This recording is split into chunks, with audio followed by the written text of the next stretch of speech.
한 번에 합격 해커스. 안녕하십니까. 해커스의 김영노 모사입니다. 여러분들 시험 치시느라 굉장히 고생 많으셨고요. 예, 또 이제 새로 이제 시작하시는 분들도 이 기출문제 특강을 볼 수 있겠죠. 예, 새로 시작하신 분들은 이 기출문제 뭐 아무리 굉장히 중요하죠. 예, 아무리 강조해도 지나치지 않는다. 예. 그다음에 이제 시험 보신 분들은 좀 마음 편안하게 고생했으니까 결과를 떠나서 좀 마음 편하게 좀 쉼이 필요합니다. 아마 좋은 결과 있을 겁니다. 예. 자, 이번에 그 노동법 시험 문제는 이번이 저희가 이제 필수 과목이 된 지 2년째가 되죠. 2년째가 되죠. 그래서 이제 작년에 첫 년도에는 좀 쉬웠어요. 예, 좀 봐준 거지. 자, 근데 올해부터는 난이도가 이제 조금씩 상승하기 시작했다. 그래서 드디어 이제 상승하기 시작했다. 왜냐하면 이제 변별력을 가져야 되기 때문에. 그 다음에 이제 고용노동직의 경우에는 하여튼 노동부 그 뭐 직업 상담직이나 이제 고용노동직 모두 이제 노동부에서 근무를 하기 때문에 사실 여기서 제일 중요한 건 뭡니까? 노동법이죠. 노동법을 알아야 돼요. 가장 이제 여러분들이 근무하면서도 가장 전문성을 띠는 과목은 노동법이지 않겠습니까? 노동법을 잘 알아야 되고, 제가 이제 노무사로서 이제 노동청에 가보면 기존에 이제 필수 과목이 아닐 때는 조금 뭐 나름대로 열심히는 하시지만 아무래도 이제 전체적인 체계를 잘 모르시고 계시기 때문에 좀 이렇게 좀 부족한 부분들이 보였다. 근데 이제 이렇게 이제 노동법을 제대로 공부하고 노동부에 이제 들어가서 또 이제 여러 가지 연수나 이런 어떤 실무 교육을 받게 되면 그 다음에 실무 과정을 많이 겪게 되죠. 그러면 이제 아주 실력 있는 어떤 근로감독관님이나 이렇게 공무원이 될 수 있다. 실력 있는 공무원이 되면 아무래도 이제 국민들한테도 그 노동청에 오시는 많은 국민들한테도 도움이 될 것이고 또 스스로도 큰 도움이 될 거라고 생각합니다. 자부심이 있겠죠, 프라이드가. 그래서 이제 난이도가 이제 상승, 작년보다는 난이도가 상승 되었다는 것이 좀 보이죠. 특히 이제 크게는 이제 우리 노동법은 이제 조문과 판례지 않습니까? 조문과 판례인데 조문에서 법률, 당연히 이제 법률, 근로기준법이라든가 그다음 노조법, 최저임금법, 이 조문이 당연히 이제 그 법률이 중요하겠죠. 법률이 중요하고 이제 그런데 이제 시행령이 있죠. 시행령과 시행규칙이 있는데 제가 이제 그 강의하면서도 이제 좀 시험이 어렵게 출제가 되면 기존에 이제 법률에서 많이 출제가 됐는데 시행령에서 출제가 더 많아질 것이다. 뭐 기존에도 전혀 출제가 안 된 것은 아닙니다만은 좀 이제 적게 됐죠. 법률 위주로 됐는데 시행령 부분이 많아질 것이다 해서 제가 마지막 동형보유사까지 제가 조문에서 법률뿐만 아니라 시행령까지 중요한 부분은 다 터치를 했습니다. 그런데 역시 예상대로 시행령에서 출제가 상당히 많이 됐습니다. 이 경향은 앞으로도 똑같으실 겁니다. 앞으로도 계속 그럴 거예요. 결국 이제 1차 객관식은 명확하게 출제를 해야 되기 때문에 법령에서 노동관계 법령에서 나올 수밖에 없습니다. 자, 그러면 일단 법률을 정확히 알고 있느냐? 그다음에 두 번째 시행령까지 커버하고 있느냐? 물론 이제 중요한 부분이 되겠죠. 근데 이번에는 시행령 부분에서도 약간 지엽적인 문제도 출제가 됐다. 그만큼 이제는 시행령까지. 근데 시행령의 양이 많지 않습니다. 많지 않기 때문에 여러분들 좀만 더 노력을 하시면은 고득점을 할 수 있어요. 자, 상태평가기 때문에 반드시 남들보다 한 문제 더 맞춰야 되죠. 거의 만점을 맞춰야 되기 때문에 그래야 여러분 공무원 시험에 합격할 수 있잖아. 자, 그러니까 자, 이제는 시행령 부분까지 꼼꼼히 해야 된다는 것이죠. 그 다음에 판례, 중요 판례, 그다음에 최신 판례까지 판례 비중이 계속 높아지고 있고, 그래서 기존보다는 좀 더 어려운 문제들이 출제가 되기 시작했다. 그죠? 출제가 되기 시작했다. 그래서 이제 제 강의에서는 판례 법리뿐만 아니고 결론뿐만 아니고 제가 사실관계까지 조금씩 중요한 부분들은 나눠드렸고 기본 강의 때는 설명을 상당히 아주 꼼꼼하게 했습니다. 그래서 제가 이제 노무사 1차 강의를 다 하기 때문에 하여튼 거기에서 중요하게 다루고 있는 결국 이제 노무사 시험에서 중요하게 다루고 있는 문제들이 이쪽으로 넘어온단 말이죠. 넘어오기 때문에 그러한 부분들의 비중이 좀 커질 것이다 해서 이제 저 나름대로는 상당히 원문들도 어떤 경우에는 제가 나눠주고 했기 때문에 제 강의를 들으신 분들은 이렇게 이 판례 문제가 그렇게 어렵지 않았을 것이다. 크게 문제를 푸는데 답을 골라내는 데는 어렵지 않았을 것으로 생각이 듭니다. 역시 이제 경향이 맞는 거죠. 앞으로 경향도 마찬가지죠. 예, 필수 과목이지 않습니까? 노동법이 또 제일 중요하잖아요. 고용노동이나 노동직이나 직업 상담 중에서. 그 다음에 따라서 이제 기존의 기출 지문으로 나오지 않던 부분들, 즉 새로운 출제 지문들이 나타나기 시작했다. 따라서 여러분들이 이제 이렇게 이제 문제를 이제 갑자기 이런 문제들을 대하게 되면 제대로 탄탄하게 공부가 되어 있지 않는 경우에는 엄청나게 당황하고 틀려버립니다. 당황하면 이제 그다음부터는 이제 정신이 없죠. 혼미해지지. 그러니까 사실은 공부할 때 좀 더 이런 부분들을 좀 넘치게, 이게 이제 상대평가에서는 남들보다 한 문제라도 더 맞춰야 돼. 남들이 맞추는 문제를 정확히, 남들이 맞추면 반드시 맞춰야 돼요. 거기다가 플러스 알파, 그죠? 플러스 알파, 남들보다 하나 이상은 더 맞춰야 된단 말이지. 자, 그렇기 때문에 좀 더 상대평가에서는 넘치게 공부해라. 넘치게 공부해라. 그래서 이제 제가 강의를 할 때, 선생님 저렇게 넘치게, 너무 넘치는 거 아니에요? 이렇게 생각하신 분들도 있었을지 모르나, 시험 문제를 보게 되면 절대 그렇지 않다. 절대 그렇지 않다. 그래서 상당히, 올해 난이도가 상승했을 뿐만 아니라, 앞으로의 난이도에 대해서도, 앞으로의 공부방에 대해서도 상당히 이 어떤 방향을 갖다가 설정해주는 이번에 문제라고 볼 수 있습니다. 그렇다고 해서 엄청나게 어렵냐? 그건 아니죠. 자, 그런데 공부를 넘치게 해야 돼요. 그냥 이렇게 이제 저도 옛날에 그런 우를 범했습니다만은, 이렇게 문제 풀어보면, 답 보면 다 맞추지. 그러나 시험장에 가면 절대 내가 정확하게 알고 있지 못하면 그 문제 절대 맞출 수 없습니다. 시험장에서는 당황하고, 또 시간이 있잖아요. 시간도 짧고, 딱 정해진 시간이잖아요. 그때까지 다 마킹을 해야 되기 때문에, 평상시에 기본기가 아주 탄탄한, 그죠? 조문이나 판례 등에 대해서 아주 기본기가 탄탄하게 되어 있지 않으면 절대 답을 남들보다 합격 점수를 받기는 쉽지 않을 것입니다. 자, 그러면 1번부터 한번 풀어보도록 하죠. 자, 1번. 자, 나책행위죠. 노동법으로 나책행위고요. 자, 1번. 근로기준 법령에 대한 설명으로 옳지 않은 것은, 자, 1번은 뭐 그렇게 어려운 문제는 아니었죠. 1번. 자, 사용자는 사고의 발생이나 그 밖에 어떠한 이유로도 폭행은, 근로자 폭행은 어떠한 이유로도 안 되죠. 뭐 사고의 발생 외에 하면 틀려버리죠. 자, 이런 문제 뭐 많이 풀어봤죠. 그 다음에 2번. 자, 상시 4명 이하의 근로자를 사용하는 사업 또는 사업장의 경우에도 사용자는 근로계약 불이행에 대한 손해배상을 예정하는 계약, 근로계약 불이행에 대한 손해배상 예정계약 내지는 위약금 예정계약. 자, 이게 근기법 제20조의 위약예정의 금지, 강제근로를 금지하기 위한 거죠. 자, 이러한 예정하는 계약 체결하지 못하죠. 자, 그런데 이건 아주 인간적으로 기본적인 거야. 그렇기 때문에 이런 폭행금지라든가 위약금 예정금지는 4인 이하 사업장에도 일부 4인 이하 사업장에도 적용됩니다. 자, 그래서 약간 섞어놨죠? 두 가지를 물어보는 거지. 좋은 문제가 되겠습니다. 3번 임금이란 사용자가 근로의 대가. 임금은 뭡니까? 근로의 대가이죠. 근로의 대가를 근로자에게 임금 봉급 그 밖에 어떤 명칭으로든지 지급하는 모든 금품. 자, 이건 조문에 나와 있죠. 맞습니다. 4번 사용자는 근로계약에 덧붙여 강제저축 또는 저축금의 관리를 규정하는 계약을 체결하지 못하며, 여기까지는 맞죠. 자, 어떤 경우에도 근로자의 위탁으로 저축을 관리하지 못한다. 자, 어떤 경우에다가 틀렸죠. 자, 여기 이제 22조에 보면 강제저금의 금지 1항에 나와 있고요. 그러나 2항에 예외가 있다고 했어요. 그죠? 근로자의 위탁으로 저축을 관리하는 경우에는 일정한, 그죠? 22조 2항의 요건을 갖춘 경우에는 예외적으로 자, 이 저축이 금지되지 않습니다. 그 저축이 허용됩니다. 이때는 근로자한테 불이익이 없기 때문에 이러한 요건을 갖추게 되면. 그래서 자, 이제 계속 얘기했죠. 전문 얘기하면서. 자, 22조에 예외가 있다는 거 기억하시라. 네, 정확히 문제가 이게 출제가 돼 버렸네요.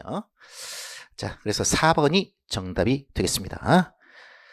자, 그 다음에 2번. 근로기준법상 근로자에 대한 설명으로 옳지 않은 것은, 자, 근기법상 근로자는 거의 근기법상 근로자, 근기법상 사용자, 노조법상 근로자, 노조법상 사용자는 한 문제 정확히 나올 것이다. 그런데 근기법상 근로자 나왔죠. 이 판례 문제죠. 판례.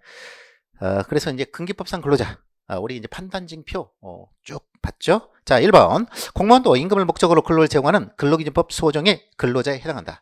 자, 이건 균등처우에서 우리 국정원 사건이 있습니다. 국정원 사건에 보면, 자, 이 국가와 공무원도 임금을, 근로를 제공하고 임금을 목적으로 하는 근기법상 근로자다. 이런 판례 내용이 나옵니다. 그래서 근기법상 근로자에 해당합니다. 따라서 공무원은, 자, 이제 공무원에 관한 국가공무원법 등 어떤 특별법의 규정이 있으면 특별법 우선의 원칙에 의해서 특별법이 적용이 되고, 만약 그게 없는 경우에는 바로 근로기준법 등이 적용이 됩니다. 그래서 이러한 국가와 공무원 간의 공법 관계에도 이 근로기준법이 특별한 규정이 없는 한, 특별법이 없는 한 적용이 된다라는 국정원 사건 말씀드렸는데 거기에 내용이 되겠습니다. 그 다음에 2번. 취업할 의사를 1번 맞는 질문이죠. 예. 공무원도 뭡니까? 여러분들 이제 공무원 되시지만 임금 목적하고 근로 제공하는 거예요. 다만 이제 공무원이라는 특수한 신분이 있는 거죠. 국민의 봉사자로서. 기본적으로는 근기법상 근로자라고 볼 수 있습니다. 다음에 2번. 취업할 의사를 가졌으나 실업 중인 자는 근로기준법 수호정의 근로자에 해당하지 않는다. 자, 이 근기법상 근로자는 우리 2조 1항 1호에 보면, 그죠? 임금을 목적으로 사업이나 사업장에서 이렇게 되어 있습니다. 사업이나 사업장에서 근로를 제공하는 자. 그래서 사업이나 사업장, 즉 취업 중인 근로자가 근기법상 근로자가 되고, 다만 이제 노조법상 근로자.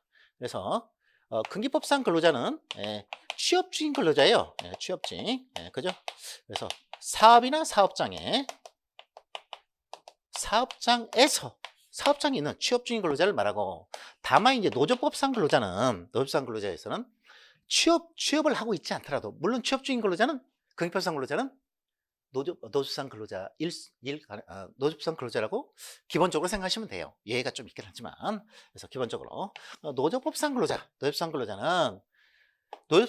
근로자는 뭡니까? 취업 중이든 취업 중이 아니든 노동 3권 보장의 필요성이 있는 경우에는 노조법상 근로자성을 인정하고 있거든요. 따라서 노조법상 근로자는 취업 중이 아니더라도 취업 중 이거 뭐 플러스 해가지고 취업관계 없는 자라고 하죠. 취업관계 없는 자, 취업관계 없는 자인, 우리 구직자, 실업자, 해고자 등도 노동 3권 보장 필요성, 즉 3보필이라고 하지, 노동 3권 보장 필요성이 있는 경우에는 노조법상 근로자에 해당할 수 있다. 굉장히 중요한 논점 계속 얘기를 했죠. 그죠? 자, 그래서 자, 따라서 실업 중인 자는 노조법상 근로자는 될 수 있어도 근기법상 근로자는 해당하지 않습니다. 맞는 질문이고, 3번. 근기법상 근로자에 해당하는지 여부는 계약 형식이 고용계약인지 도급계약인지 형식보다 실질에서 근로자가 사업 또는 사업장의 임금을 목적으로 종속적인 관례에서 사용자에게 근로를 제공하였는지, 사용 종속 관계가 있는지, 그죠? 자, 이게 이제 근기법상 근로자, 우리 입시학원 강사 사건 있죠. 부산 입시학원 강사 사건에서 2006년도에 제시했던 이 판례 중에 가장 앞부분이 되겠습니다. 그래서 자, 이건 뭐 제가 시험 문제도 출제했고 나올 것 같으니까 시험 문제도 출제했고, 동영모의사 때도 출제했습니다. 자, 이 부분 다 출제했고요. 자, 그래서 실질에 따라서 형보다 실종이다. 실질적인 어떤 종속관계. 자, 그래서 3번 맞는 지문이죠. 4번. 사회보장제도에 관한 법령에서 사회보장제도 비출. 법령에서 근로자가 지위를 인정받는지의 사정은 사용자가 경제적으로 우월한 지위를 이용하여 임으로 정할 여지가 크기 때문에 근기법상 근로자성 판단의 요소로 삼아서는 안 된다는 것이 아니고, 근기법상 판단의 요소이지만은 부차적 요소라서, 자, 이 세 가지죠. 사회보장제도, 그 다음에 자, 기본급이나 고정급이 있는지 여부, 그죠? 그 다음에 근로소득세, 근로소득세를 갖다가 원천징수하느냐 여부, 그 다음에 사회보장제도, 뭐 여러 가지겠지만 우리가 이제 4대 법령 생각하시면 됩니다. 이란 급세 사의 경우에, 이 세 가지의 경우에는 다른 판단 징표, 업무의 내용을 사용자가 정하고, 그다음에 근로시간이라든가 근로장소를 갖다가 정하고 부속을 받고, 자, 이런 것들 말고 이런 이 세 가지도 중요한 판단 징표이지만, 따라서 기본급이 있으면 일단은 근로자성이 인정돼요. 근로속세, 그다음에 사회보장제도 4대 보면은 일단은 근로자로 볼 수 있는 징표가 있지만, 자, 이게 자, 기본급을 받지 않는다. 근로속세가 아니라 사업속세다. 그다음에 사회보장제도가 없다 하더라도 이것은 사용자가 임으로 정할 여지가 크기 때문에 이게 없다는 이유만으로 근로자성을 쉽게 부정해서는 안 된다, 이런 내용이죠. 아주 중요한 내용이죠. 자, 그런데 자, 다만 이 사정은 뭡니까? 사회보장제도가 있다 하면은, 자, 이 근로자성, 이러한 급세사, 기본급이나 이런 것들도 뭡니까? 판단 징표, 판단 요소가 돼요. 판단 요소가 되지만 이게 없다는 이유만으로 근로자성을 쉽게 부정해서는 안 된다. 자, 이거 뭐 계속 문제로 출제가 됐죠. 예, 그죠? 정답은 근로자성 판단의 요소로 삼아서는 안 된다는 뜻이 아니에요. 예, 아니죠. 4번이 정답이 되겠습니다. 다음에 3번. 자, 근로기준법상 직장 내 괴롭힘. 직장 내 괴롭힘은 노무사 시험에서 계속 출제가 되기 때문에 저희 시험에도 계속 출제될 것이다. 이렇게 얘기를 하고 문제를 여러 번 냈는데, 자, 뭐 그렇게 보도록 하죠. 옳지 않은 것은, 요즘에 직장 내 괴롭힘 사건이 너무 많습니다. 저도 이제 어제부로 또 하나 병원의 이 직장 내 괴롭힘 사건 조사를 제가 이제 끝냈습니다. 끝내고 노동부에도 보고하고 사용자 측에도 보고를 했는데, 이제 여러분들 이제 노동부 하면 요즘에 직장 내 괴롭힘 사건, 이 감독관님이 그러시더라고요. 굉장히 많다고. 근데 저희들 또 이 조사하는데 상당히 힘듭니다. 힘든데, 저희가 이제 역시 이제 그 4번 문제가 요즘에 이 그 비밀, 이게 지득한 이 비밀 있죠. 예. 과정에서 참여한 사람이 조사와 관련돼서 내용을 비밀 누설 금지 의무, 여기 요즘 굉장히 중요합니다. 굉장히 중요해요. 그 문제가 이제 출제가 되는데, 자, 1번 보죠. 사용자는 직장 내 괴롭힘 발생 사실 인지하거나 또는 이제 신고를 접수한 경우, 인지한 경우는 지체 없이죠. 당사자들을 대상으로 그 사실을 객관적으로 조사해야 돼요. 그래서 저도 이제 객관적으로 조사하기 위해서 굉장히 노력했습니다. 자, 이 조사의 주체는 누굽니까? 사용자입니다. 사용자가 하는데, 저희가 이제 노무법인이 위임받아가지고 제가 했습니다. 자, 그다음에 2번. 사용자는 직장 내 괴롭힘에 대한 조사 기간 동안 직장 내 괴롭힘과 관련하여 피해를 입은 근로자를 보호하기 위하여 필요한 경우에 해당 근로자에 대하여 근무 장소의 변경, 유급휴가 명령 등 적절한 조사를 해야 된다. 이 경우 사용자는 피해 근로자의 의사를 반하는 조치를 해서는 안 된다. 그래서 아직 조사 결과가 나가기 전에도 이러한 피해 근로자를 보호하기 위해서 이때 주로 유급휴가 명령 많이 줍니다. 유급휴가도 주고 휴가를 주는데 유급을 해줍니다. 그 다음에 근무장소 변경, 둘이 좀 갈라놓아야 되잖아. 그죠? 지금 굉장히 상태가 안 좋은데, 자, 갈등 관계에 있는데, 자, 그때 이제 그 피해 근로자의 의사에 반하는 조치를 해서는 안 되고, 3번. 사용자는 조사 결과, 이제 조사를 했어. 조사 결과 직장 내 괴롭힘 발생 사실이 확인돼.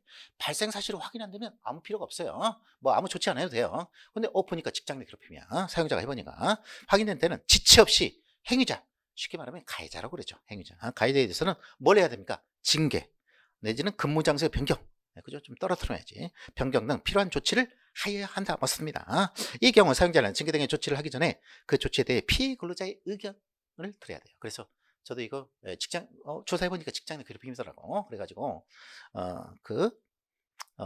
자, 이제 말씀을 드렸더니 그쪽에서 이제 징계를 했어요. 징계 조치를 했고요. 이때 이제 피해 근로자의 의견을 꼭 들으셔야 됩니다. 제가 이제 이 76조의 3의 조항을 설명하면서 말씀을 드렸습니다. 사용자한테. 그랬더니 전화해 보시고 의견을 다 들었더라고요. 예. 자, 그 다음에 4번. 직장 내 괴롭힘 발생 사실을 조사한 사람, 조사 내용을 보고받은 사람, 그 밖에 조사 과정에 참여한 사람은 해당 조사와 관련된 내용을 사용자에게 보고해서는 안 된다. 자, 비밀 누설 금지 의무가 있어요. 그걸 갖다가 피해 근로자의 의사에 반해가지고, 자, 누설하면 안 돼요. 절대 안 됩니다. 이거 굉장히 중요합니다. 자, 누설되면 이 말이 많아요. 그 다음에 2차 가해가 생길 수도 있고. 자, 다만 사용자한테는 제가 저희 노무법인, 자, 제가 이제 그 노무사로서 조사해가지고 사용자한테는 보고해야 되죠. 다른 사람한테는 절대 얘기하면 안 돼요. 저도 이거 하면서 굉장히 이 부분을 갖다 강조했습니다. 자, 조사 받은 사람도 절대 이거 얘기하지 마라. 얘기하지 마라. 그 종합까지 딱 주면서 다 얘기했어요. 그래서 사용자 내지는 그래서 사용자, 다만 예외가 있지. 사용자한테는 보고해야지. 사용자가 뭘 알아야 징계 조치 등 필요한 조치를 하지 않겠습니까? 조금만 생각하면 너무 쉬운 거죠. 사용자한테 보고 해서는 안 돼. 이게 틀렸습니다. 사용자나 또는 누구한테 관계기관의 요청. 관계기관이 어디죠? 노동청이죠. 노동청. 그래서 저도 이번에 노동청과 두 군데 다 보고했습니다. 그래서 사용자와 노동청. 그죠? 사용자와 또는 관계기관은 한테는 예의죠. 해도 된다는 거지. 뭐 당연한 얘기인데 참 요즘 이게 중요시됩니다. 예, 실무에서도 아주 중요합니다. 비밀 누설, 개인정보 보호라든가 비밀 유지, 비밀 누설 금지, 비밀 유지 이런 의무들 굉장히 중요하죠. 그 다음에 이제 근로자는 뭐 딴 얘기입니다. 근로자는 신의식상 비밀 유지 의무가 있어요. 자, 근데 요거 이제 하여튼 요거 하면 안 되죠. 다만 사용자는 예외적으로 할 수 있다. 자, 그다음에 4번. 예, 정답은 4번이 되겠고요. 그 다음에 4번. 근로시간에 대한 설명을 옳지 않은 것은 야간 근로는 오후 12시부터가 아니에요. 10시부터죠. 10시부터 다음날 오전 6시까지입니다. 맞죠? 자, 그 다음에 2번. 선택적 근로시간 제한. 임신 중인 여성 근로에 대해서는 적용하지 아니한다. 자, 이거 뭐 아주 제가 문제 많이 다뤘죠. 뭐 동행모의사에도 나왔고. 선택적 근로. 탄력적 근로시간 제한. 그죠? 예. 예. 우리가 탄근이라고 하는데 탄력적 근로시간제는 18세 미만 연소자, 그 다음에 인부 다 적용 안 하죠. 그러나 이제 선택적 근로시간제는 자, 이제 18세 미만자한테는 적용 안 되죠. 그러나 인부는 가능하죠. 왜냐하면 선택적으로 하기 때문에 내가 인부 같은 경우에는 좀 막 배도 부르고 힘들잖아. 그러니까 좀 자기 이제 바이오 리듬이 있을 거 아니에요. 그래서 좀 일찍 나와서 일찍 들어가는 사람은 좀 그 편의를 봐주는 거고, 그 다음에 좀 늦게 나와서 좀 늦게 들어가고, 자, 이런 그래서 이제 어떤 인부라든가 어떤 태아의 건강이 대단히 중요하기 때문에 그런 부분을 보호하기 위해서 자, 이 선택적 근로시간제는 어떻게 보면 인부한테는 더 도움이 되는 것이기 때문에 적용하는 편이 더 좋겠죠. 적용하지 않냐는데 틀렸죠. 뭐 이건 문제를 엄청 다뤘죠. 자, 2번 쉽게 문제 골라낼 수 있죠. 3번 통계법 제22조 1항에 따라 통계청장이 고시하는 산업에 관한 표준의 종류 보건업 동그라미 소분리 중 보건업에 해당하는 사업에 대해서 보건업은 뭡니까? 우리 59조에 근로시간 및 휴게시간의 특례 규정이 되겠습니다. 자, 보건업에 해당하는 사업에 대하여 사용자가 근로대표 서면합의, 이건 근로대표의 서면합의죠. 고용노동부장의 인가가 아니고 근로대표의 서면합의죠. 그래서 53조 1항에 따른 주 12시간을 초과해 연장 근로를 하게 한 경우 사용자는 근로일 종료 후 다음 근로일 개시 전까지 근로자에 대하여 근로자에게 연속하여 11시간 이상의 휴식시간, 이걸 갖다가 일간휴식이라고 하고, 요 문제가 이제 출제될 거라고 봤는데 다행히 요거 이제 답은 아니었네.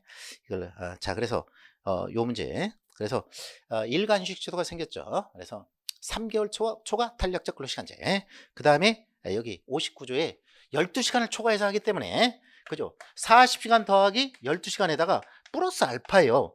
초과해서 할 수 있어. 이 특례 업종에 대해서는 보건업이라든가 주로 이제 운수업이 되겠어요. 운수업이 되겠는데, 자, 그래서 다만 뭡니까? 다만 11시간 어떤 일간 휴식은 줘야 된다. 자, 초과해서 쓸 수는 있지만 11시간 일간 휴식. 그다음에 3개월 초과 탄력적 근로시간제라든가 또는 어떤 1개월 초과 우리 선택적 근로시간제. 자, 이런 것들은 바로 이 11시간의 일간 휴식 규정이 있다. 좀 피로를 풀어줘야 되잖아. 계속 이게 쌓이니까. 피로가 쌓여서 잘못하면 뭡니까? 과로사가 될 수가 있어요. 네, 그죠? 그래서 일간휴식 제도가 생겼다. 뭐 이 문제는 계속 출제될 가능성이 있습니다. 당분간. 그 다음에 4번 사용자는 탄력적 근로시간제에 따른 단위기간 중 근로자가 근로한 기간이 그 단위기보다 짧은 경우에는 그 단위기간 중 해당 근로자가 근로한 기간을 평균하여 1주간의 사입시간을 초과하여 근로한 시간 전부에 대하여 56조 1항에 따른 가산임금을 지급해야 된다. 자, 이게 뭐냐면 그 단위기간을 갖다가 3개월로 정했는데 중간에 입사를 했어. 내지는 중간에 또 퇴사를 했네. 그러면 이 단위기 시간이 입사한 사람은 이렇게 줄어버리지.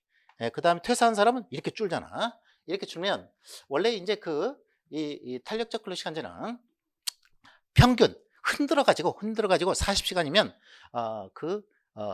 저기 가산수당을 주지 않아도 돼요. 자, 그런데 이렇게 짧아져 가지고 이게 흔들어 보니까 40시간이 넘었다. 가산수당 줘야죠. 그죠? 입사나 퇴사 등으로 해가지고 짧은 경우에는 짧아가지고 흔들어 보니까 40시간이 넘었다. 그러면은 그 가산수당 42시간이다. 2시간만큼 가산수당 줘야죠. 바로 그 규정이 바로 이 51조의 3회 규정입니다. 이거 아주 중요한 규정이라고 얘기했어요. 자, 뭐 정답은 쉽게 쳐냅니다. 2번이 되겠습니다. 그 다음에 5번. 근로기준법상 벌칙에 대한 설명을 옳은 것은 항상 벌칙 문제가 한 문제 정도는 출제되죠. 자, 근로기준법 제36조 금품청산, 36조 금품청산이죠. 위반한 자에 대해서는 피해자의 명시적인 의사와 다르게 공소를 제기할 수 없다. 자, 피해자의 명시적인 의사와 다르게 공소를 제기할 수 없다. 이걸 갖다 반의사불벌죄. 반의사불벌죄인데 주로 이제 임금과 관련된 우리 금품청산이라든가 임금과 관련된 규정들은 반의사불벌죄로 돼 있죠. 그죠? 109조 제2항이 되겠습니다. 그래서 반의사불벌죄로 돼 있다. 즉 임금 체불을 했는데 임금 체불한 건 잘못했어. 그러자 그걸로 먹고 살아야 되는데.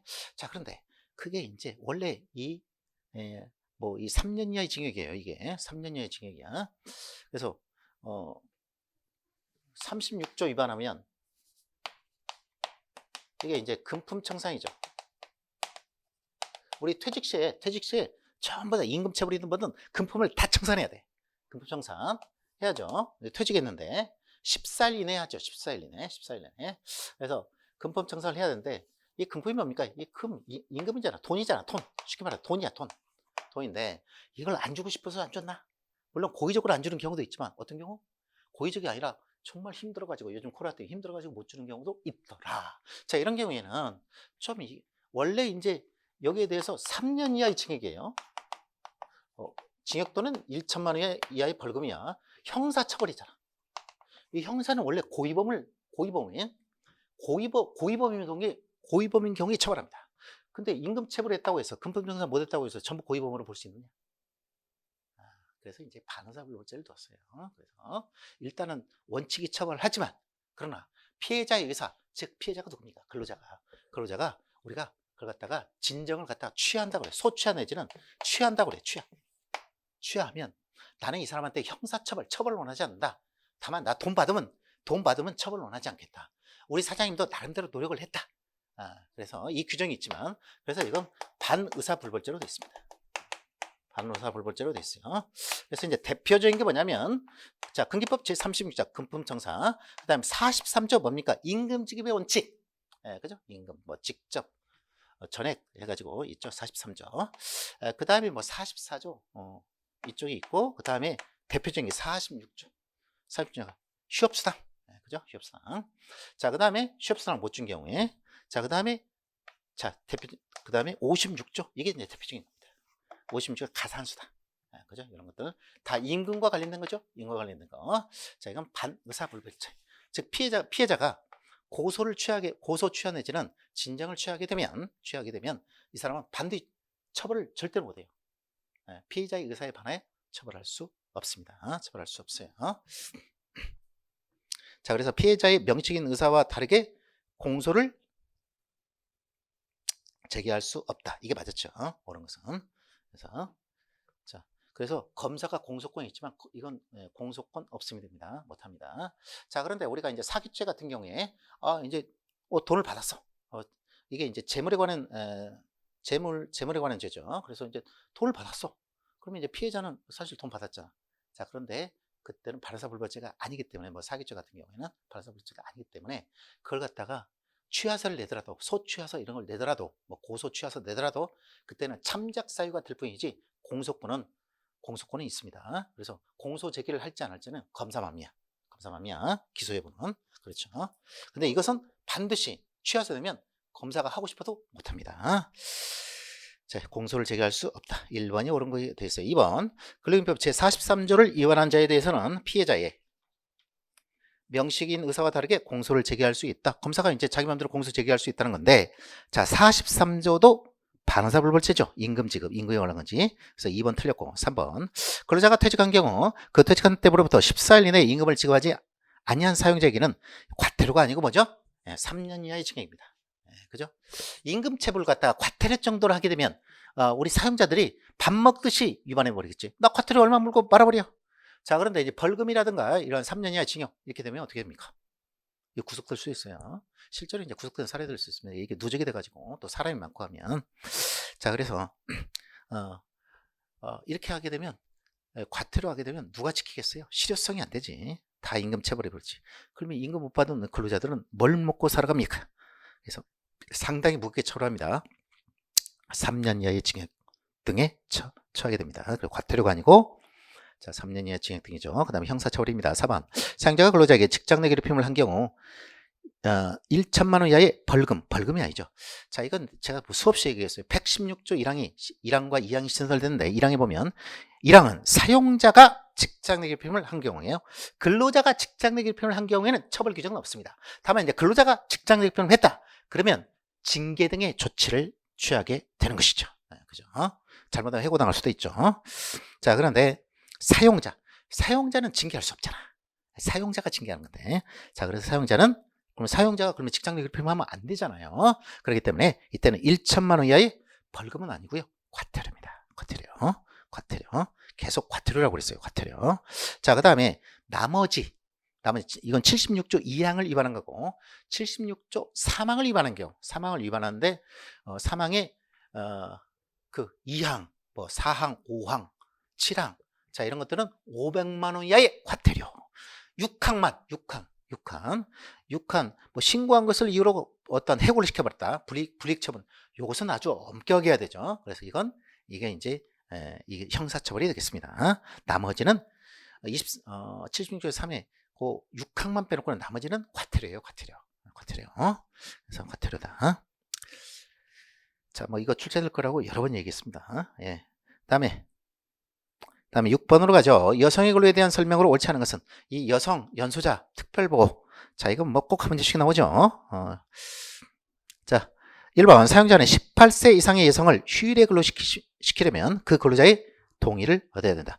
18세 이상의 여성이라 하더라도 휴일 또는 야간에 근로시키려면 그 근로자의 동의를 얻어야 되고 이때는 장관의 인가는 필요 없습니다. 그 다음에 2번 사용자는 산후 1년이 지나지 않은 여성 뭐죠? 산부가 되겠습니다. 산부가 동의하고 그때는 고용노동부 장관의 인가까지 받아야 휴일이나 야간에 근로시킬 수 있다.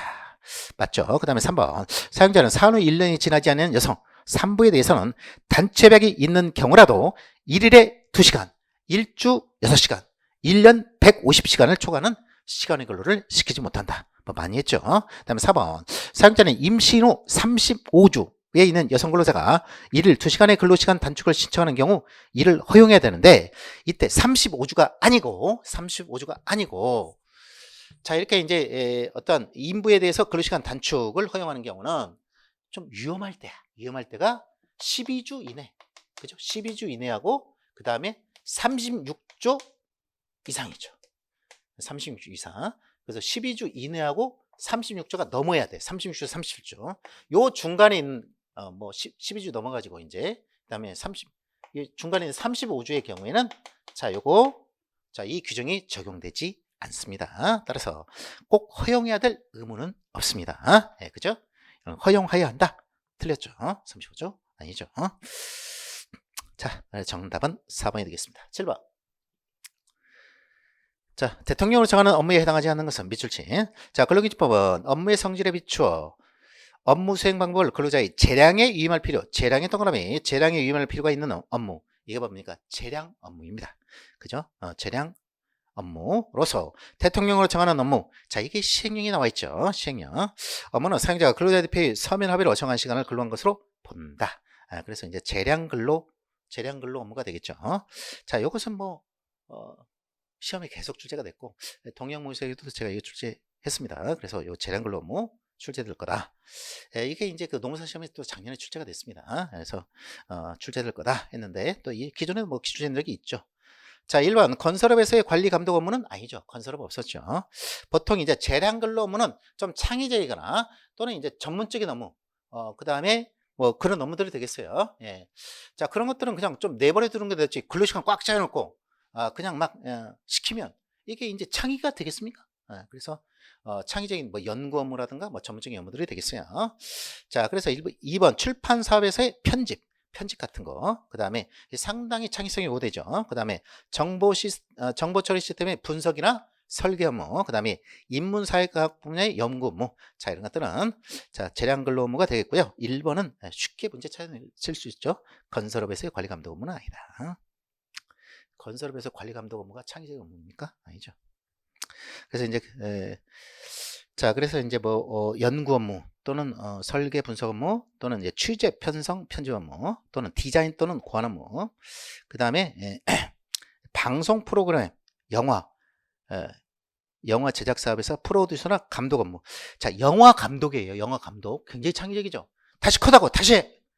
그거 하여튼간 만족할 때까지. 그러면서 계속 아이디어를 내죠. 그죠? 자, 이런 것들은 자, 재량에 유의할 필요가 있는 업무가 되겠습니다. 그 다음에 8번.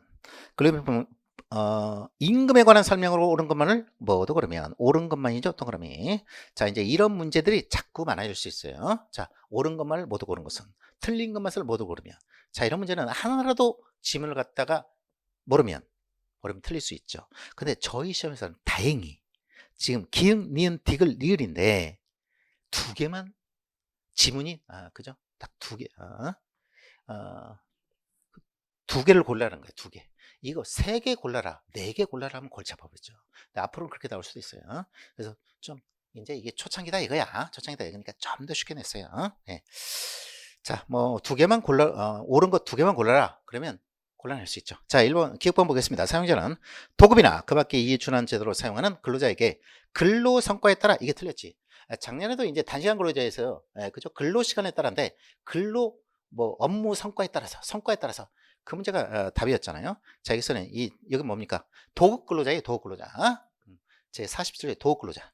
자, 이거 도급이 아니고 도급 근로자입니다. 도급 근로자는 근로 시간에 따라 일정에게 임금은 보장해야 됩니다. 그죠? 아무리 성과에 따라서 그 도급이라는 일의 완성을 가지고 하겠지만 그러나 최소한 근로시간에 따른 임금에게 일정의 임금은 보장해야 된다는 것이죠. 적어도 이제 최저임금은 보장해야 된다. 그죠? 어떤 때는 성과만 뭐 도급 일의 완성만 가지고 한다면 결과만 가지고 따진다. 어떤 때는 하나도 못 해버리면 뭐 먹고 살지? 최저임금은 보장해야겠지. 왜냐면 근로자니까. 그래서 기획번이 자, 근로성과에 따라 틀렸네요. 근로시간에 따라죠. 그 다음에 니은번. 임금은 매월 1회 이상 일정한 날짜를 정하여 지급해야 한다. 다만 1개월을 초과하는 기간에 걸친 사유에 따라 산정되는 능률수당 동그라미 하시죠. 능률수당은 그러하지 아니하다. 자, 임금은 매월 1회 이상, 매월 적어도 한 번 이상, 뭐 두 번, 일주일에 한 번씩 4번 주면 더 좋죠. 적어도 월급은 줘야 된다는 거야. 연봉제라 하더라도 그렇죠. 자, 정하여 지급해야 한다. 자, 이게 뭡니까? 43조 2항이죠. 임금 지급의 원칙이죠. 그래서 43조 2항인데 여기 이제 본문이 있고 단서가 있단 말이야. 단서에서는 예가 있더라. 예가 있는데 자, 뭐 일시적이거나 또는 대통령으로 정한 건데 자, 대통령령으로 정한 게 시행령이 바로 능률수당은 시행령이 나와 있어요. 시행령. 그래서 저는 이 문제 나올 것 같아가지고 시행령 부분을 마지막에도 다 해줬습니다. 제가 마지막에도 다 했어요. 마지막 강의에서 다 해줬어요.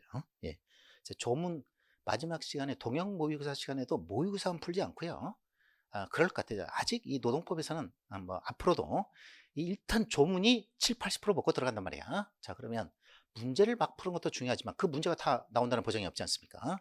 그래서 그 조문과 조문 부분은 한번 쫙 시행령까지 일별을 하고 이제 모의고사에 들어갔던 기억이 있습니다. 앞으로도 그렇게 할 겁니다. 예, 그게 주요했던 것 같아요. 그래서 자, 1개월을 초과하는 기간에 걸친 사유에 따라 산정되는 능률수당은 그러하지 아니하다. 자, 이것은 매월 1회 이상 일정한 날짜를 정하여 지급하지 않더라도 자, 이것도 뭡니까? 임금이죠. 그래서 능률수당 맞죠? 네, 니은번이 맞습니다. 그래서 그때 이제 근속수당이라든가 근속수당 1개월을 초과해서 어떤 단위로 지급하는 1개월 초과하는 기간에 출근 성적에 따라 지급하는 정근수당, 1개월 초과하는 일정 기간을 계속하여 근무한 경우에 지급되는 근속수당, 또는 1개월 초과하는 기간에 걸친 사유에 따라 산정되는 장려금, 능률수당, 상여금. 제가 이걸 갖다 다 적어줬어요. 적었어요. 능률수당 들어가 있죠. 강의 들으신 분은 쉽게 맞출 수 있는 문제입니다. 니은번은 맞았고요. 디귿번. 고용노동부 장관은 체불사업주가 명단 공개에 비출하시죠. 명단 공개 기준일 이전 3년 이내 임금을 체불하여 2회 이상 유죄가 확정된 자로서 명단 공개 기준일 이전 1년 이내 임금의 체불 총액이 2천만 원이 아니고 3천만 원이죠. 그래서 명단 공개는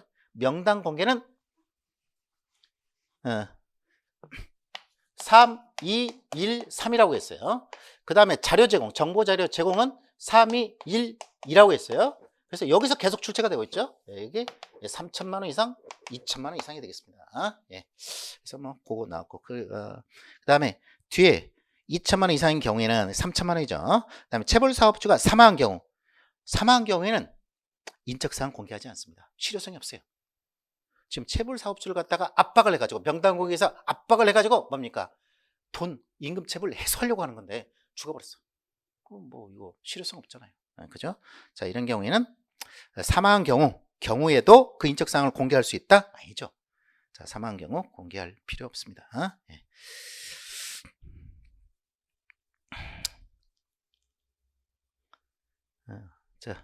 그렇죠. 그래서 명단 공개의 실효성이 없는 경우에는 공개할 수 없다가 되겠습니다. 이게 이제 근기법제 43조 2고요. 디귿번 틀렸네요. 자, 그 다음에 리을바운 단체백이나 취업규칙 등의 휴직자나 복직자 또는 징계 대상자에 대하여 특정 임금에 대한 지급 제한 사유를 규정하고 있다 하더라도 휴직자 일 안 하고 있잖아. 그 다음에 복직자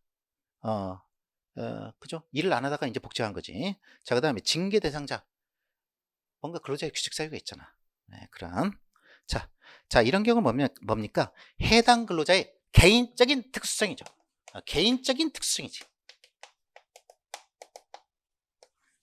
이 통상임금의 지표로서 정기성, 일률성. 여기 일률성은 뭐냐면 보통 일률성은 모든 근로자한테 지급되는 임금인 경우에 그게 일률성을 가지고 있다고 합니다. 내지는 모든 근로자가 아니, 그죠? 일정한 조건이나 일정한 조건 또는 일족이지 기준에 달한 모든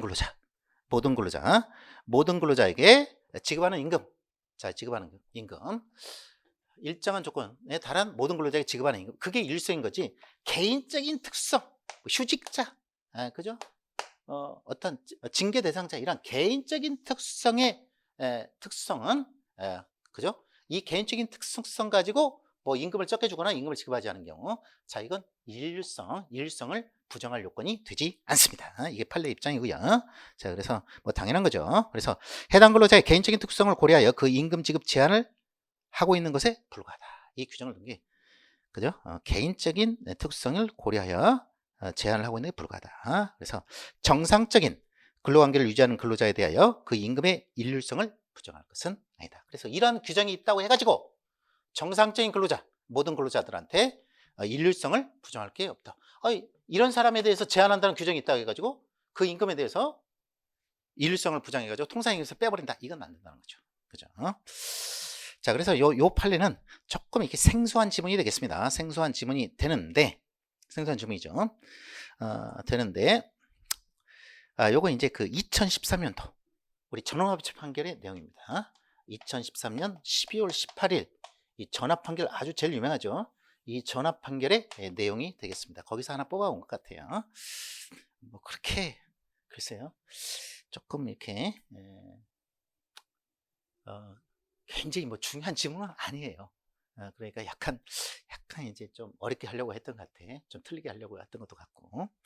자, 근데 뭐, 자, 그러면은 이런 문제. 자, 기획본하고 디귿본은 무조건 틀리잖아. 그러면 기역 디귿 빼봐요. 기역 디귿 빼면, 기역 디귿이 들어간 거. 1번, 2번, 4번은 기역 디귿이 다 들어가 있네. 그러면 정답은 3번이잖아. 그죠? 리을을 몰랐다 하더라도, 그죠? 니은번은 쉽잖아. 43조 1항 단서에. 니은번 알고, 리을번을, 이게 뭔지 모르겠다 하더라도, 기역 디귿은, 이건 명확히 틀리는 거잖아요. 자, 그러니까. 자, 그렇게 해서 이 문제 뽑아낼 수 있어요. 좀 재치있게. 자, 그 다음에 9번 근로기준법상 취업규칙에 대한 설명으로 옳은 것만을 모두 고르면 하여튼 8번은 약간 어려운 문제가 되겠습니다. 난이도가 상승했어요. 그 다음에 9번 취업규칙에 대한 설명으로 옳은 것만을 모두 고르면 이것도 옳은 것만을 모두 고르죠. 자, 취업규칙 문제 뭐 꼭 나온다고 그랬죠. 한 문제. 자, 기획본 사용자가 취업규칙을 근로자에게 불리하게 변경하는 거예요. 불이익 변경 하면 뭐예요? 94조 1항 단서에 근로자 집단의 동의가 필요하죠. 근로자의 과반수로 조직된 노동조합이 없는 경우 노동조합이 있으면 그 노동조합 과반수 노조가 없으면 과반수를 대표하는 자가 아니고 뭐예요? 근로자 과반수의 동의죠. 뭐 이건 너무 이 정도로 이제 그죠? 공부한 사람은 아주 쉽게 맞추죠. 1번은 틀렸네요. 대표가 아니죠. 근로자 과반수의 동의입니다. 대표하는 자가 아니고. 그 다음에 여러 근로집단이 하나의 근로조건 체계 내에서 비록 취업규칙의 불이익 변경 시점에는 어느 근로자 집단만이 직접적인 불이익을 받더라도 다른 근로자 집단에게도 변경된 취업규칙이 적용 예상 동그라미 하시죠. 적용 예상 집단이 있는 경우에는 적용 예상되는 경우에는 그 적용 예상 집단까지 포함해서 동의의 주체가 된다. 아주 중요한 판례. 그 마지막 모의고사 다 출제했던 문제입니다. 적용 예상. 그다음 적용 예상 집단이 없는 경우에는 그 별도의 취업규칙을 뒀는데 적용 예상 집단이 없다. 자, 그런 경우에는 불이익을 받는 집단만이 동의의 주체가 된다. 아주 중요한 판례고요. 또 시험에도 잘 출제됐던 문제들입니다.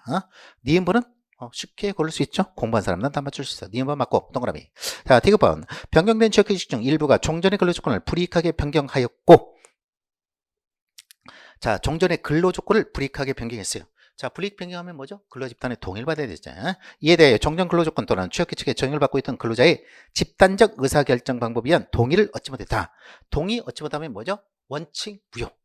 그래서 예외적으로 사통합이라든가 신규 입사자라든가 단체협약의 소급 승인에 해당하는 경우에는 예외적으로 자, 근로집단의 동의를 받지 않더라도 예외적으로 유효가 되는 경우가 있는데 지금 그건 아니고 자, 동의를 받지 못하니 그 변경이 효력이 없죠. 이게 원칙이죠.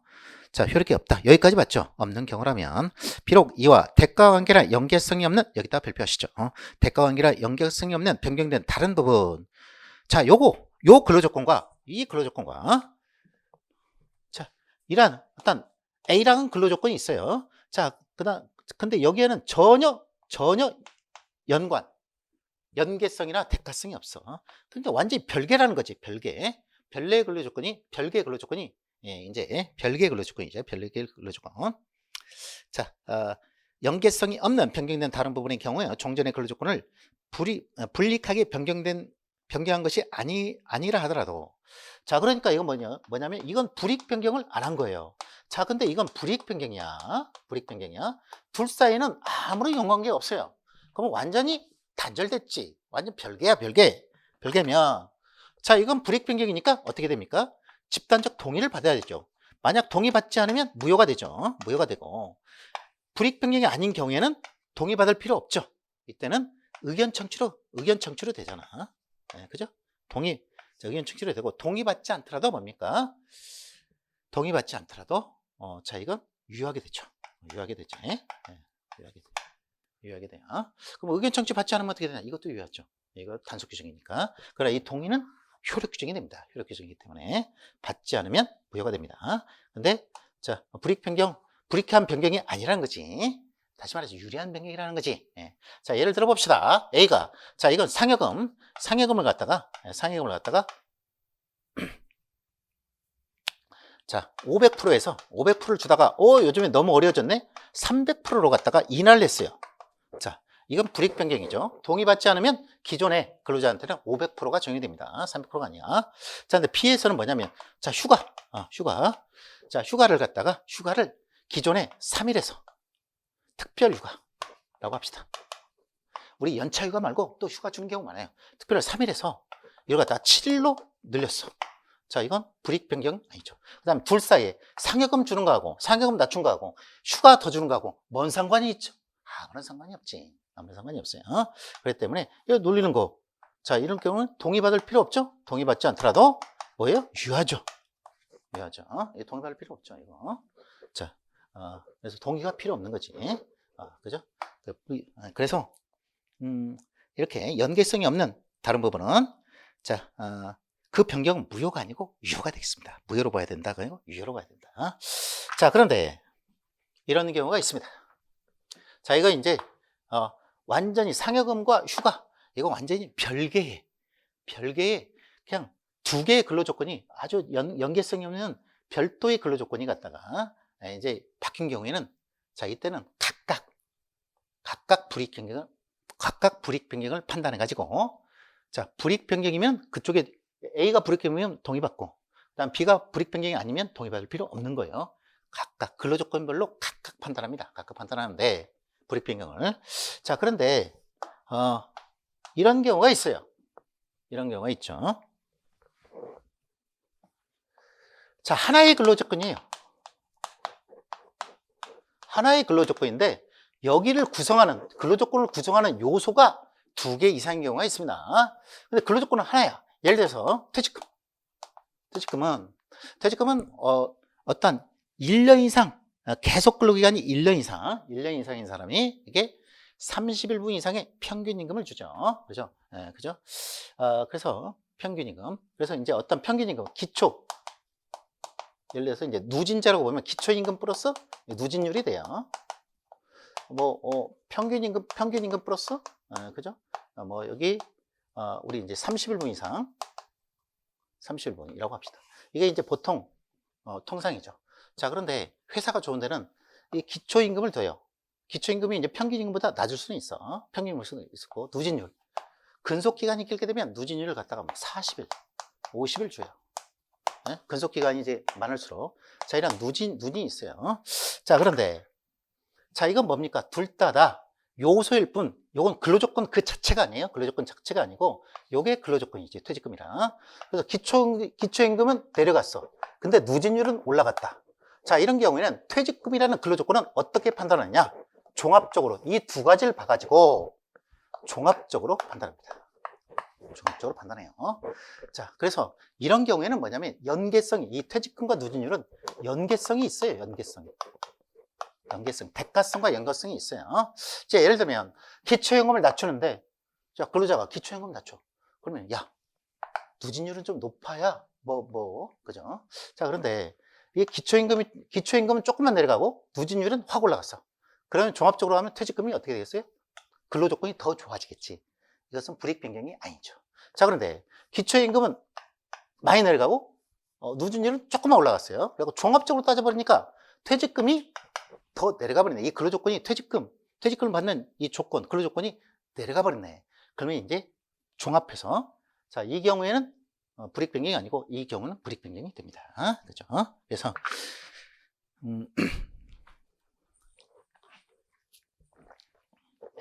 자, 그래서 자, 여기서는 그 대가관계나 연계성이 있느냐 없느냐. 자, 이게 하나의 근로조건이냐, 어떤 별개의 근로조건이냐. 그래서 약간 이런 지문은 잘 나오지 않았던 생소한 지문이죠. 이런 지문이 또 두 번째 나온 거지. 예. 자, 근데 이건 이제 기본서를 잘 읽어보면 충분히 맞출 수 있는 문제죠. 기본적인 거. 예. 자, 그래서 D급번 틀렸습니다. 자, 그 다음에 1번. 노동자비 근로조건을 결정하는 기준에 관하여 소급적으로 동의하거나 이를 승인하는 내용의 단체백을 체결한 경우에 그 동의나 승인의 효력을 단체백이 시행된 이후에 그 사업체에 종사하며 그 협약의 적용을 받게 될 노동조합원이나 근로자들에 대하여 생긴다. 자, 맞는 얘기죠. 자, 우리 이제 취업규칙 같은 경우에 단체백으로 소급 승인을 인정하고 있고요. 이 소급 승인을 하게 되면 자, 이제 요때 이건 이제 많이 했기 때문에 더 이상 하지 않겠습니다. 수업 시간. 자, 이제 이때 이제 불이익 변경 했는데 동의받지 못했어요. 그러면 이제 무효죠. 기존 근로자는 무효인데 나중에 이제 단체백을 통해서 소급 승인해 버렸어. 그러면 이게 동의가 돼버린 거야. 이제 동의로 바뀌어 버렸어. 동의가 됐는데, 자, 그러면 단체백의 효력은 단체백 체결 이후에 여기에 재직하고 있던 근로자들한테만 미치지 이미 퇴직한, 그죠? 여기서 이제 나중에 갑과 을이 같이 입사했는데, 자, 갑은 단체백 체결 전에 퇴직했어. 그러면 이 사람은, 종전의 취업규칙. 이 동의를 받기 전 종전의 취업규칙대로 퇴직금을 받습니다. 자, 그런데 단체백이 승진되면, 이제 이게 단체백의 소급 승인을 인정하기 때문에 단체백 체결 이후에 퇴직한 을은 입사 동기라 하더라도, 입사 동기였다. 예를 들면 입사 동기였다 합시다. 자, 입사 동기였다 하더라도 자, 이 을은 그죠? 변경된 취업 규칙.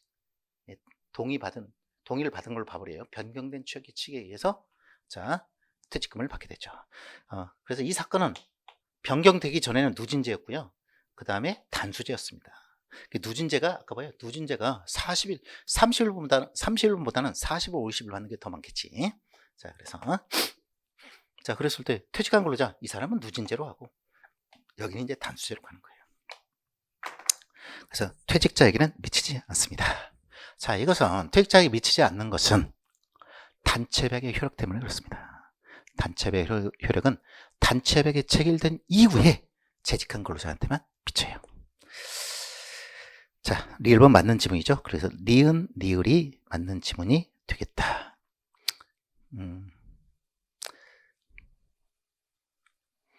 그래서 이제 기역번은 확실히 틀리고 니은번은 맞았잖아. 그 다음 리을번도 쉽게 맞추고 올 수 있죠. 뭐 이 문제는 니은과 리을번이 쉬운 문제. 이거 뭐 저는 이제 그 판례로 다 아주 중요하게 다 얘기했던 부분이고 문제에서 많이 다뤘기 때문에 이 문제는 뭐 그렇게 어렵지 않게 디귿번 모르더라도 니은번, 리을번 명확하게 맞출 수 있잖아요. 그죠? 공부가 되신 분들은 자, 디귿번 모르더라도 그리고 이제 제가 그런 얘기 했어요. 혹시 모르는 지문이 나온다. 그럼 그거 답 아니다. 그죠? 모르는 지문 나오면 그거 답 아니다. 조금 평소에 안 나오던 모르는 지문 나오면 거의 답이 아니에요. 항상 그런 건 아니지만 대체적으로 그렇다. 자, 근데 뭐 이 문제는 쉽게 찾아낼 수 있죠. 자, 좋은 문제가 되겠습니다. 3번, 정답은 3번 니은늘이 되겠습니다. 10번. 자, 기숙사에 대한 설명으로 옳지 않은 것은, 기숙사 문제가 거의 처음 출제했죠. 정말 노무사 시험에서도 거의 안 나옵니다. 안 나오는데 이 문제를 출제해버렸어요. 출제 의도가 뭘까요? 틀려봐라 이건가? 자, 그런데 이게 좋은 문제라 그렇게 어렵지는 않았고, 자, 제가 이 10번의 2번 지문은 제가 조문을 할 때마다 이것은 요 지문은 알아둬라. 그죠? 그래서 1번, 이 지문들은 제가 거의 다 얘기했던 지문들이 되겠습니다. 그래서 1번, 사용자는 기숙사 생활에 자치에 필요한 임원 선거에 간섭하지 못합니다. 자, 이 조문이 있죠. 그 다음에 2번, 부속 기숙사에 근로자를 기숙시키는 사용자는 기숙사 규칙 밑줄하시고 기숙사 규칙을 작성뿐만 아니라 작성하여야 하고, 작성에 관하여 기숙사에 기숙하는 근로자의 과반수를 대표하는 자의 의견이 아니라 동의를 받아야 된다. 그 다음에 과반수를 대표하는 자, 대표 동의. 여기다 동그라미 치라고 제가 얘기했어요. 마지막 동영 모의사 때도 이 얘기했습니다. 그래서 그 부분은 좀 알아들어요. 근데 저도 이 문제가 출제될지는 몰랐다. 왜냐면 다른 중요한 문제가 있는데 이 문제를 출제했네. 새로운 영역에 출제가 되고 있다. 그래서 이제는 어느 부분이라도 기존에 출제가 안 됐더라도 중요하고 또 새로운 영역 샅샅이 봐야 된다. 그렇죠? 특히 이제 법률은 샅샅이 봐야 돼요. 법률과 시행령은 그렇게 많지가 않습니다. 저희 시험 범위가 9급은 그 정도는 기본적으로 봐야 된다. 다만 이제 그걸 보더라도 강의를 통해서 그걸 이해를 해야지, 이해를 못하면 이게 답인가 아닌가 명확하게 시험장에서는 구분할 수 없겠죠.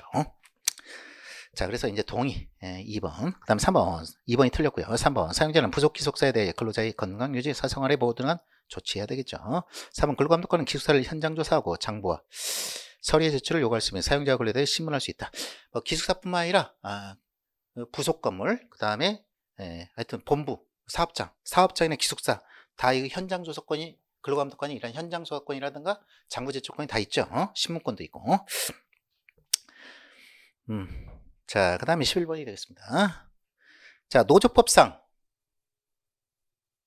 단체 교섭 및 단체백에 대한 설명으로 옳지 않은 것은, 자, 노동위원회는 분리된 교섭 단위를 통합하는 결정의 신청을 받은 날로부터 30일 이내, 맞죠? 30일 분리된 교섭 단위를 통합하는 결정을 하고 해당 사업 또는 사업장의 모든 노동조합과 사용자가 통지해야 된다. 맞죠? 그래서 이번에는 이제 분리가 아니라 통합 문제가 이 신설 규정이기 때문에 나올 것이다 했는데 나왔네요.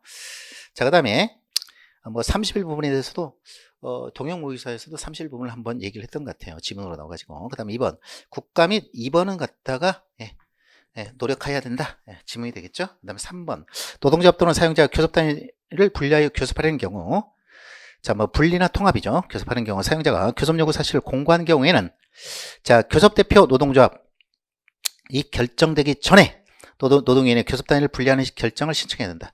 이 교섭 단위 분리나 이 분리나 통합 신청은 언제 하느냐?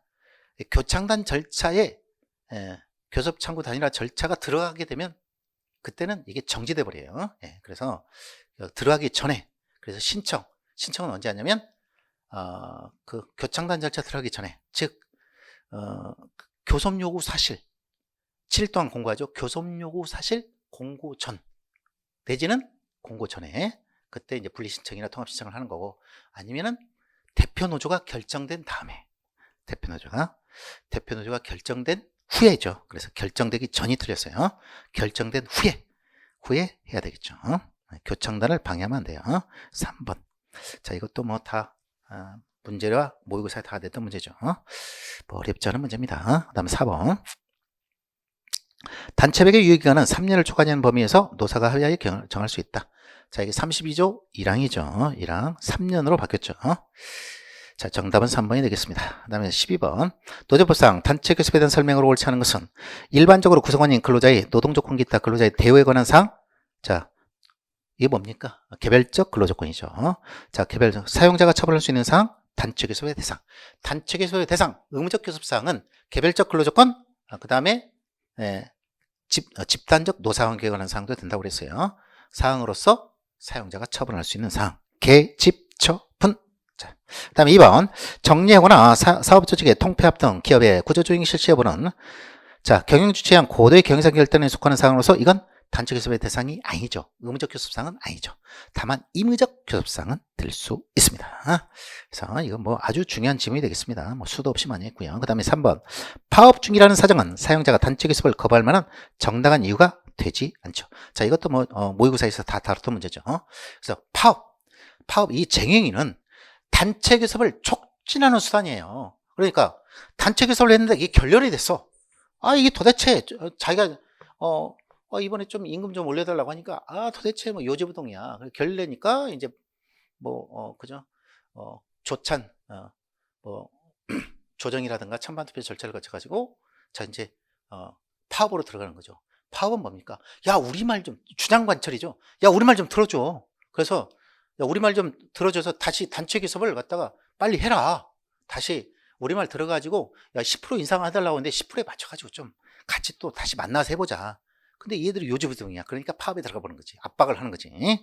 그래서 이 파업은 말이죠. 쟁행위는 단체 교섭을 촉진하는 수단이에요. 촉진하는 수단이기 때문에 이 파업이라는 사정이 단체 교섭을 거부할. 그래서 이제 노동조합에서 사용자가 저기 하니까 이제 단체 교섭. 자, 단체 교섭을 이제 다시 이제 재개를 한다. 재개하려고 단체 교섭 다시 요구했는데 그걸 야, 니들 파업해? 야, 니들 미우니까 이제 응하지 않아. 이거 안 된다는 거지. 그죠? 자, 그래서 이 파업이라는 사정은 단체 교섭을 거부할 정당한 이유가 될 수 없다는 게 판례 입장입니다. 자, 뭐 쉬운 문제죠. 3번. 다음에 4번. 사용자가 노동자와의 단체 교섭을 정당한 이유 없이 거부하다가 법원으로부터 노동자의 단체 교섭을 거부해서는 아니 된다는 취지의 집행력이 있는 판결이나 그와 처분 결정을 받고서도 이를 위반하여 노동자와의 단체 교섭을 거부하였다면 그 단체 교섭 거부 행위는 노동자에 대한 불법행위 동그라미 하시죠. 자, 이건 어떤 단체 교섭, 정당한 이유 없는 단체 교섭의 거부는, 자, 이건 81조 1항 3호에 부당노동행위가 됩니다. 정당한 이유 없는 단체 교섭의 거부 행위가 되죠. 따라서 이건 부당노동행위가 되는데, 자, 부당노동행위가 분호가 곧 불법행위가 되는 건 아니에요. 자, 이런 얘기 뭐 제가 계속 했죠. 그래서 이게 곧 되는 건 아니야. 이 부당노동행위 요건과 불법행위의 요건은 달라요. 그래서 불법행위는 이건 뭐 고의가실도 있어야 되고 이제 위법성이 있어야 됩니다. 위법성이 있어야 돼요. 법에 위반되는 성질이 있어야 돼요. 근데 부당노동행위는 뭡니까? 부당노동행위는 노동상권 침해행위죠. 그죠? 그죠? 노동상권 침해행위의 유형을 갖다가 한 거죠. 따라서 꼭 불법행위에 이르지 않아도 돼요. 단결권이라는 권리 침해가 없어도 돼요. 그죠? 그래서 없어도 뭡니까? 지배 개입의 부당노동행위가 될 수 있습니다. 그래서 여기는 뭐예요? 부당이에요. 여기는 불법이야. 달라요. 그죠? 곧 되는 건 아닌데, 이러한 부당노동이 분호가 어떠한 분호에다가 어떤 불법행위 요건인 위법성 등의 요건이 이제 추가된 경우에는 그때 위법성 등의 요건이 침해되는 이런 위법성이 등의 이제 요건이 이제 추가되는 경우에 이제 불법행위가 될 수 있는데 단체 교섭의 거부에서는 단체 교섭 거부하게 되면 정당 이유 없이 부당 노동이가 되죠. 자, 그런데 거기에서 그러면 바로 불법행위냐? 그건 아니고요. 불법행위가 되려면 법원에 집행력이 있는 판결이라든가 가처분 결정이 있는데도 불구하고 법원에서 이제 확정적으로 야, 이거 너 부당 노동행위야 했는데도 계속하여 계속 단체 교섭을 거부해요. 이건 뭐냐면 단체 교섭권을 갖다가 이제는 단체 교섭권이라는 이 권리를 갖다가 침해해버려. 이 권리를 침해하게 되면 위법성을 띠게 됩니다. 그죠? 위법성. 위법성을 판단하는 가장 큰 지표는 뭐냐면 권리 침해야. 다른 사람의 권리를 침해하면 안 되지. 네, 그죠? 그래서 자, 요 판례가 아주 중요한 판례가 되겠습니다. 그래서 자, 그때는 불법행위를 구성한다. 맞습니다. 처음에는 아니지만 판결이라든가 가처분 결정을 받고서도 계속 거부하면 자, 불법행위를 구성한다. 아주 중요한 판례가 되겠습니다. 다 지문에 다 모의사에 나왔던 문제죠. 그 다음에 정답은 3번입니다. 그 다음에 13번. 노조법상 쟁행에 대한 설명으로 옳지 않은 것은 사용자는 쟁행이 기간 중 그 쟁행으로 중단된 업무의 수행을 위하여 당해 사업과 관계없는 자죠. 관계자를 채용 또는 대체할 수 없고 도급 또는 하도급 줄 수 없습니다. 자, 파견도 할 수 없죠. 자, 왜냐하면 이게 대체근로 쟁행위 시에 대체근로를 시켜버리면 이 쟁행위는 무의미하게 돼버려요. 있어나 마나야. 왜냐면 다른 사람이 와가지고 월급 받고 자기는 월급 임금 못 받는데 다른 사람이 받고 일 다 해버려. 그러면은 사용자는 야, 니들 일하지 마라. 이 사람들 있어가지고 대체해가지고 다 하면 우리 아무 문제 없어. 압박의 의미가 없잖아. 예, 그죠? 따라서 대체 근로를 금지하고 있습니다. 그죠? 노조법 43조죠. 43조이랑 맞습니다. 2번. 쟁행에 대한 조합원 찬반 투표가 노동위원회의 조정 절차를 거치지 않고 실시됐다는 사정만으로는 그 쟁행의 정당성이 상실된다고 보기 어렵다. 자, 이 문제는 아주 중요한 최신 판례가 출제가 됐고요. 뭐 나온다고 제가 다 말씀드렸고 모의고사도 출제를 했습니다. 계속적으로 얘기했던 부분이라 제 강의 들으신 분들은 아주 쉽게 맞출 수가 있죠. 네, 그죠? 아주 중요한 최근 판례가 되겠습니다. 그래서 자, 찬반투표. 쟁행이 찬반투표를 갖다가 노조법 41조 1항에 대해서 찬반투표 제적 과반수로 해야 되는데 자, 어떤 노동쟁이 분쟁 상태가 발생했어. 교섭을 계속했는데 더 이상 교섭이 이루어질 여지가 없는 것이지. 자, 그러니까 자, 이제 상대방한테 선전포고하고 야, 우리 이제 파업으로 간다. 니들.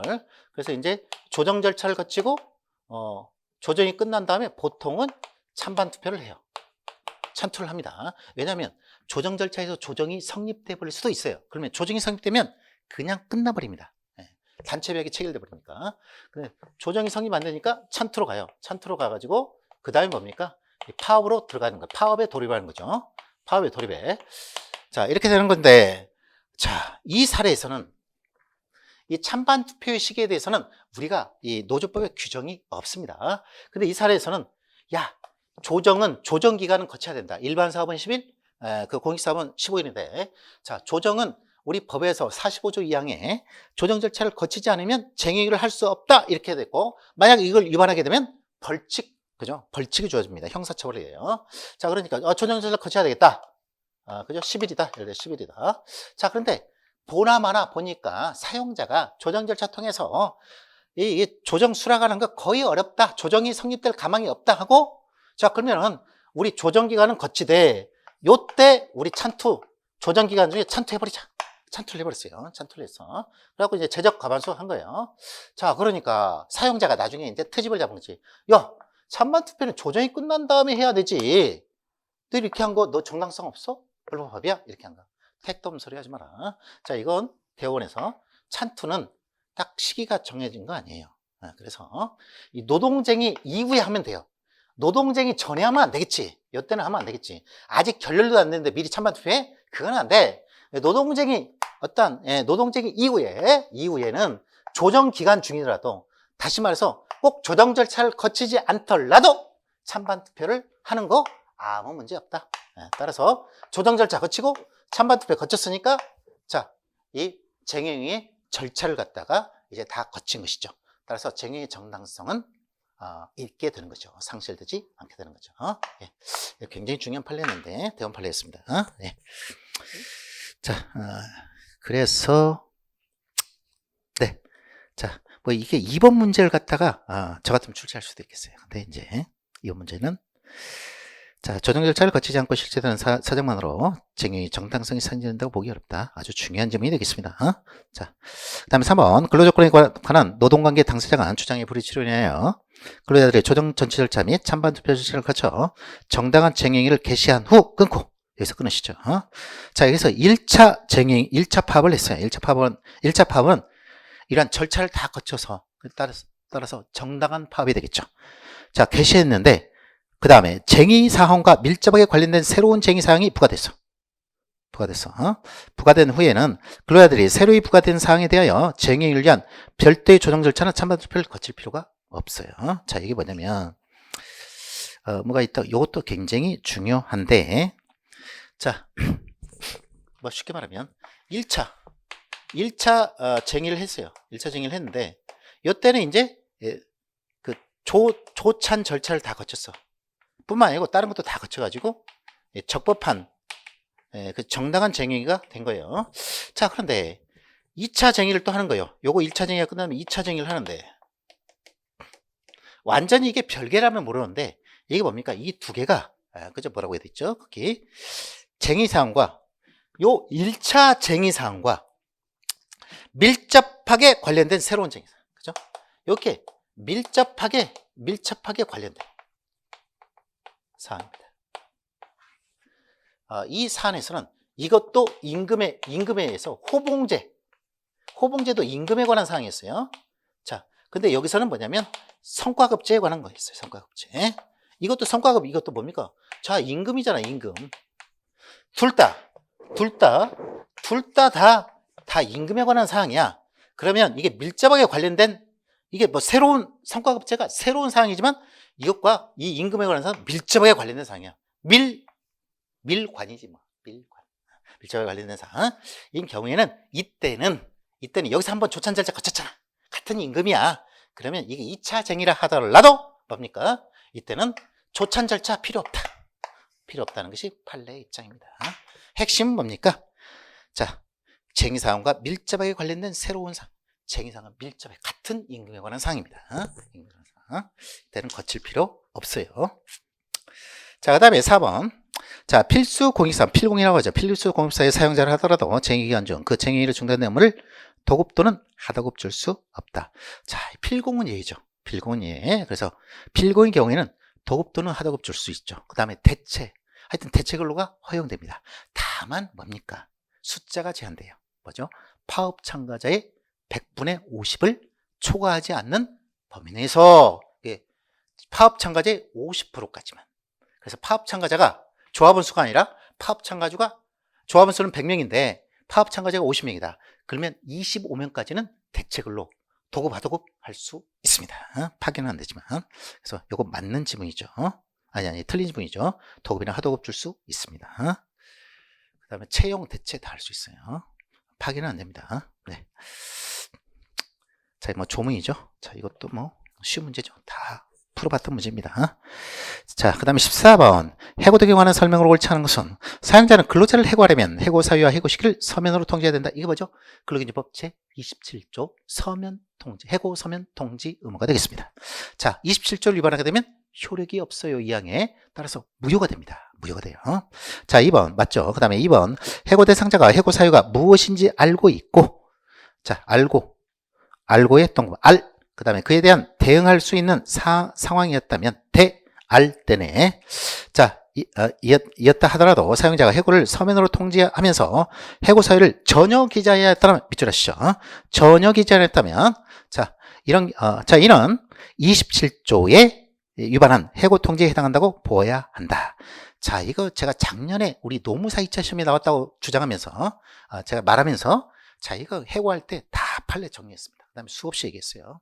마지막 뭐 시간을 다 얘기했고 다 문제 나왔고요.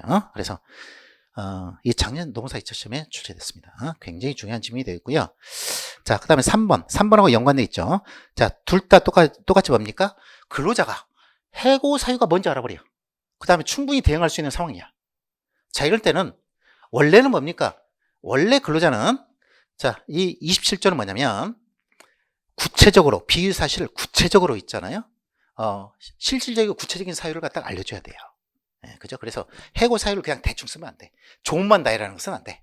자, 그런데 상대방이 이미 알고 있어서 충분히 대응할 수 있어. 대응할 수 있다는 건 뭐지? 바로 27조의 취지하고 똑같은 거야. 따라서 취지하고 똑같기 때문에 이때는 조금 축약하더라도 상관없어. 따라서 상세하게 하지 않더라도 상관은 없어. 그죠? 상세하게 기재하지 않더라도 상관은 없어. 27조 위반은 아니야. 원래는 구체적으로 알 수 있게 해야 돼요. 자, 그런데 상세하게 해야 돼. 자, 그런데 이미 근로자가 구체적으로 알고 있고 충분히 대응할 수 있는 상황이다. 이런 상황에서는 그죠? 이런 상황에서는 상세히 기재하지 않더라도 즉 이건 축약 기재라고 해요. 좀 이렇게 축약해서 기재하더라도 우리 MBC 사건에서는 자, 이 축약 기재가 뭐냐면 그냥 32조 축약기칙 제35조 2조 명예훼손 이렇게만 써도 되는 거야. 조문만 나열하면 안 되고 명예훼손. 그럼 알잖아. 무슨 죄 때문에 한 거. 상세 기재하지 않더라도 자, 27조 위반이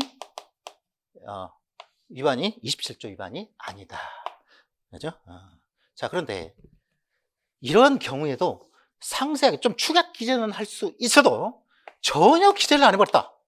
전혀 기재를 하지 않으면 이런 경우는 27조 위반이 돼버린다. 그죠? 일단은 27조 위반이 된다. 굉장히 중요하다고 얘기를 했습니다.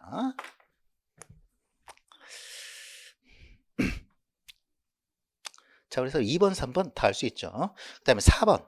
시용 문제가 출제된다고 그랬죠? 시용 근로관계에서 사용자가 해당 근로자와 본 근로계약의 체결을 거부한다. 이걸 갖다가 본채용 거부라고 하죠. 본 근로계약의 체결, 거부. 이게 뭐 해고지, 해고 내지는 본채용 거부라고 합니다. 시용에 있어서 하는 경우에는 해당 근로자에게 거부 사유를 서면으로 통지할 필요는 없다. 아주 중요한 판례가 되겠습니다. 그래서 자, 서면으로 통지할 필요가 없습니까? 있죠. 자, 왜냐면 시용 근로관계에서도 그죠? 이 시용도 이미 근로계약이 성립합니다. 근계가 성립하고 다만 해약권이 유보된 근로계약이라고 보고 있죠. 해약권이 유보된. 따라서 이 시용에서 시용계약에서 시용기간 중에 본채용을 거부하는 거. 시용기간이 딱 3개월 지나니까 여기서 본채용을 거부해버려. 자, 이건 뭐과 같다? 이건 해고다. 실적으로 해고기 때문에 해고할 때는 뭐예요? 우리 근로기준법의 23조 1항부터 그죠? 23조부터 27조까지 그죠? 해고 제한 규정이 있어요. 해고 제한 규정이 적용이 됩니다. 그래서 27조 적용되죠? 27조. 자, 본채용 거부할 때도 뭡니까? 구체적으로 알 수 있게 어떤 비유사실 등을 아주 실질적인 비유사실 등을 서면으로 반드시 구체적으로 알 수 있게 해야 돼서 서면으로 통지해야 돼요. 그래서 서면으로 통지 안 하면 27조 위반이 되면 뭐죠? 무효가 되죠. 무효가 돼요. 이 본채용 거부는 무효가 돼요. 무효가 되면 어떻게 되죠? 부당해고니까 무효가 되면 원직 복직을 해야 되죠. 자, 그래서 시용근로관계에서 본계약의 체결을 거부하면 이게 해고기 때문에 당연히 27조 적용이 되죠. 그래서 23조 1항에 정당한 이유도 있어야 되고요. 그다음에 23조 2항 이번에 출제 안 됐는데 다음에 출제될 겁니다. 23조 2항에 그죠? 절대적 해고 금지 기간이기 때문에 그때 업무상 재해로 휴업한 기간 플러스 30일 동안 출산 전후 기간 플러스 30일 동안 이때는 뭡니까? 이때는 해고 못해요. 본채용 거부 못해요. 했다. 부당해고입니다. 그게 이제 최근 판례 중에 중요한 판례인데 이게 약간 몇 년 전 판례가 나왔죠. 내년에는 그 판례가 나오겠네. 둘 다 아주 중요한 판례가 되겠습니다. 그래서 이제 이 판례가 나오기 전에는 야, 이거 들어온 지 얼마 안 됐는데 이때도 해고 통지서 해가지고 실질적 그죠? 거부 사유에서 서면으로 통지해야 돼? 그냥 말로 하면 되는 거 아니야? 이렇게 많이 생각했어요. 근데 이 대원 판례가 나오면서 완전히 바뀌었습니다. 아주 중요한 대원 판례가 되겠습니다. 그 다음에 이 판례가 나오기 전에 나오자마자 노무사 2차 시험에 출제가 됐습니다. 그만큼 중요한 판례였어요. 자, 다음에 15번. 자, 징계 등에 관한 설명으로 옳지 않은 것은 취업규칙이나 인사관리 규정에 대기 발령이 징계 처분의 하나로 규정되어 있지 않더라도, 그러니까 대기 발령이 징계 처분의 하나로 규정되어 있지 않더라도, 뭐 징계가 아니고 보통 대기 발령은 뭡니까? 기업 내에서 인사 발령이죠. 기업 내 인사 발령. 따라서 상당한 그 사용자의 상당한 재량권이 있어요. 다만 재량권을 남용하면 안 되죠. 재량권을 남용하지 않으려면 업무상 필요성, 업생신이 필요하다. 업무상 필요성과 생활상의 불이익, 그 다음에 신의식상 요구되는 절차, 자 등등이 이러한 요건을 갖춰야 전직처럼 자 대기 발령이 부당 대기 발령이 되지 않겠죠. 자, 그런데 여기서는 징계 처분의 하나로 규정되어 있지 않더라도 대기 발령을 함으로써 해당자에게 변명의 기회를 부여하는 등의 징계 절차를 이때는 거칠 필요가 없죠. 거칠 필요가 없어요. 예. 자, 1번은 쉽게 맞출 수 있었죠. 징계 절차를 거칠 필요 없습니다. 자, 그 다음에 2번 근로자를 해고함에 있어서 해고 사유 및 해고 절차를 단체백에 의하도록 명시하도록 규정하고 있거나 끊고, 자 단체백의 해고 사유나 해고 절차는 단체백에 의해서만 해야 된다는 명시 규정하고 있는 경우에는 취업규칙이 정한 사유로서 취업규칙이 정하는 새로운 해고 사유로 자 해고할 수 없습니다. 징계할 수 없어요. 자, 그 다음에 두 번째, 하거나 끊고. 자, 동일한 징계 사유나 징계 절차에 관해 단체백상의 규정과 취업규칙상의 규정이 상호 저촉되면 이때는 단체백과 취업규칙이 상호 저촉된다. 그죠? 자, 뭐 단체백에는 무단결근 5일하면은 해고 사유로 돼 있고, 취업규칙에는 7일하면 해고 사유로 돼 있다. 이런 경우를 하더라도 단체백이 뭡니까? 단체백이 상위법 우선의 원칙에 따라서 단체백이 적용됩니다. 자, 근데 그런 경우가 아닌 한, 즉 단체백에만 그 해고를 하도록 어떤 명시하는 규정이 없거나 또는 상호 저촉도 되는 경우가 아닌 경우에는 이때는 취업규칙에서 어떤 단체백 소정의 해고 사유랑 관련이 없는 새로운 해고 사유를 정할 수 있고, 따라서 이러한 취업규칙의 어떤 새로운 해고 사유로서 어떤 징계하더라도 그 징계는 유효하다. 되겠죠. 자, 그 다음에 3번. 자, 여러 개의 징계 사유 중 일부가 이제 뭐 이런 지문들은 다 했던 우리 모의고사 문제에 계속 출제가 됐던 문제, 중요한 지문들이 되겠습니다. 자, 그 다음에 3번. 여러 개의 징계 사유 중 일부가 인정되지 않더라도 인정되는 다른 일부 징계 사유로만 징계 처분의 타당성을 인정하기 충분한 경우에는 그 징계 처분을 유지하여도 위법하지 않다. 맞죠? 자, 뭐 A, B, C, D 있는데 징계 사유가 여러 가지 있었어요. 근데 징계위원회를 열어보니까 이건 징계 사유가 안 될 것 같아. 근데 B, C, D 이 징계 사유야. 그러면 이것만으로도 충분한 경우에는 그죠? 징계 처분의 타당성을 인정하기 충분한 경우에는 이거 위법하지 않죠. 당연한 거죠. 그 다음에 4번은 뭐 계속 뭐 3번, 4번, 뭐 2번, 3번, 4번은 계속 나왔던 지문들입니다. 그 다음에 단체백에서 당사자가 징계 사유와 관련된 소명 기회를 주도록 규정하고 있는 경우, 즉 징계 절차가 있는 경우죠. 그 대상자에게 기회를 제공하면 되는 것이고, 소명 자체가 반드시 이루어지는 것은 아니죠. 맞죠? 자, 소명하라고 했는데 기회를 줬는데 안 해. 그건 본인 마음이지, 근로자 마음이지. 뭐 징계위원회 참석을 해도 안 하고, 그 다음에 뭐 서류 내라고 하루 전까지 내라고 해도 안 내고, 안 내고 내고는 뭡니까? 기회만 주면 되는 거지 꼭 소명을 해야 되는 거 아니에요. 그죠? 당연한 얘기죠. 근데 뭐 문제 많이 나왔던 문제들이죠. 자, 정답은 1번이 되겠고요. 그 다음 16번. 자, 최저임금법령상 최저임금위원회에 대한 설명으로 옳지 않은 것은 최저임금위원회에 2명의 상임위원을 두며 상임위원은 최저임금위원장의 제청에 의하여 대통령이 임명한다. 이렇게 되어 있는데, 자, 최저임금위원장이 아니고요. 이 상임위원은 중요해요. 상임위원. 계속 상임하는 거죠. 비상임이 아니고 상임. 자, 이건 고용노동부 장관의 제청에 의해서 대통령이 임명합니다. 그리고 이제 최저임금위원회는 고용노동부에 두고 있어요. 그래서 고용노동부의 대빵이 누구죠? 장관이잖아.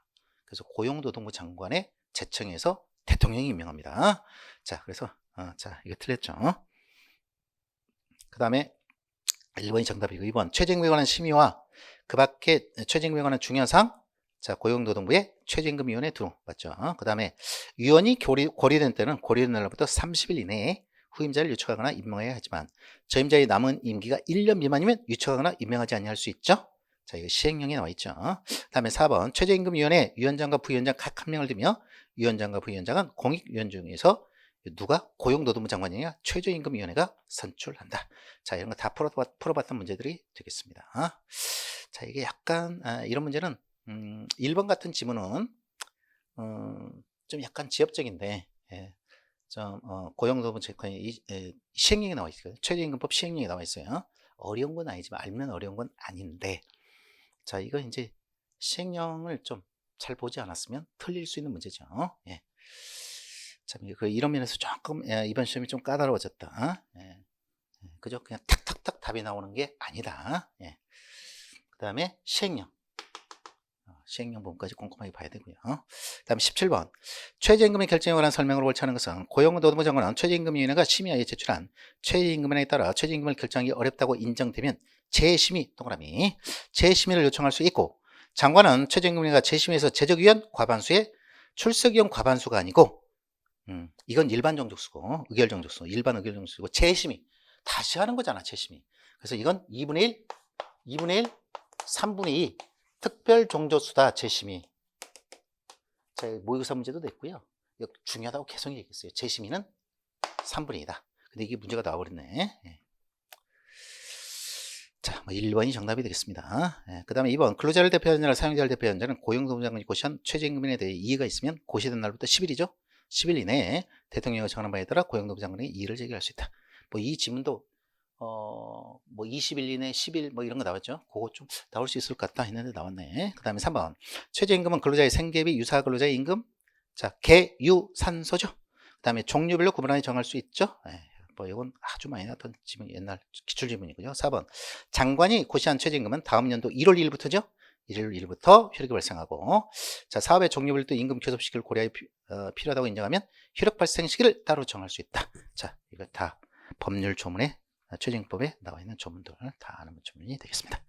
그 다음에 18번 최저임금 법령상 최저임금에 적용을 받는 사용자가 근로자에게 주지시켜야 할 최저임금의 내용이 해당하지 않는 것은 그래서 이제 주지 의무 이 주지 의무 여기 옛날에 노무사 시험에 나와가지고 제가 이제 그 지문에다가 이 모의사 지문에 넣었던 지문인데 예, 그래서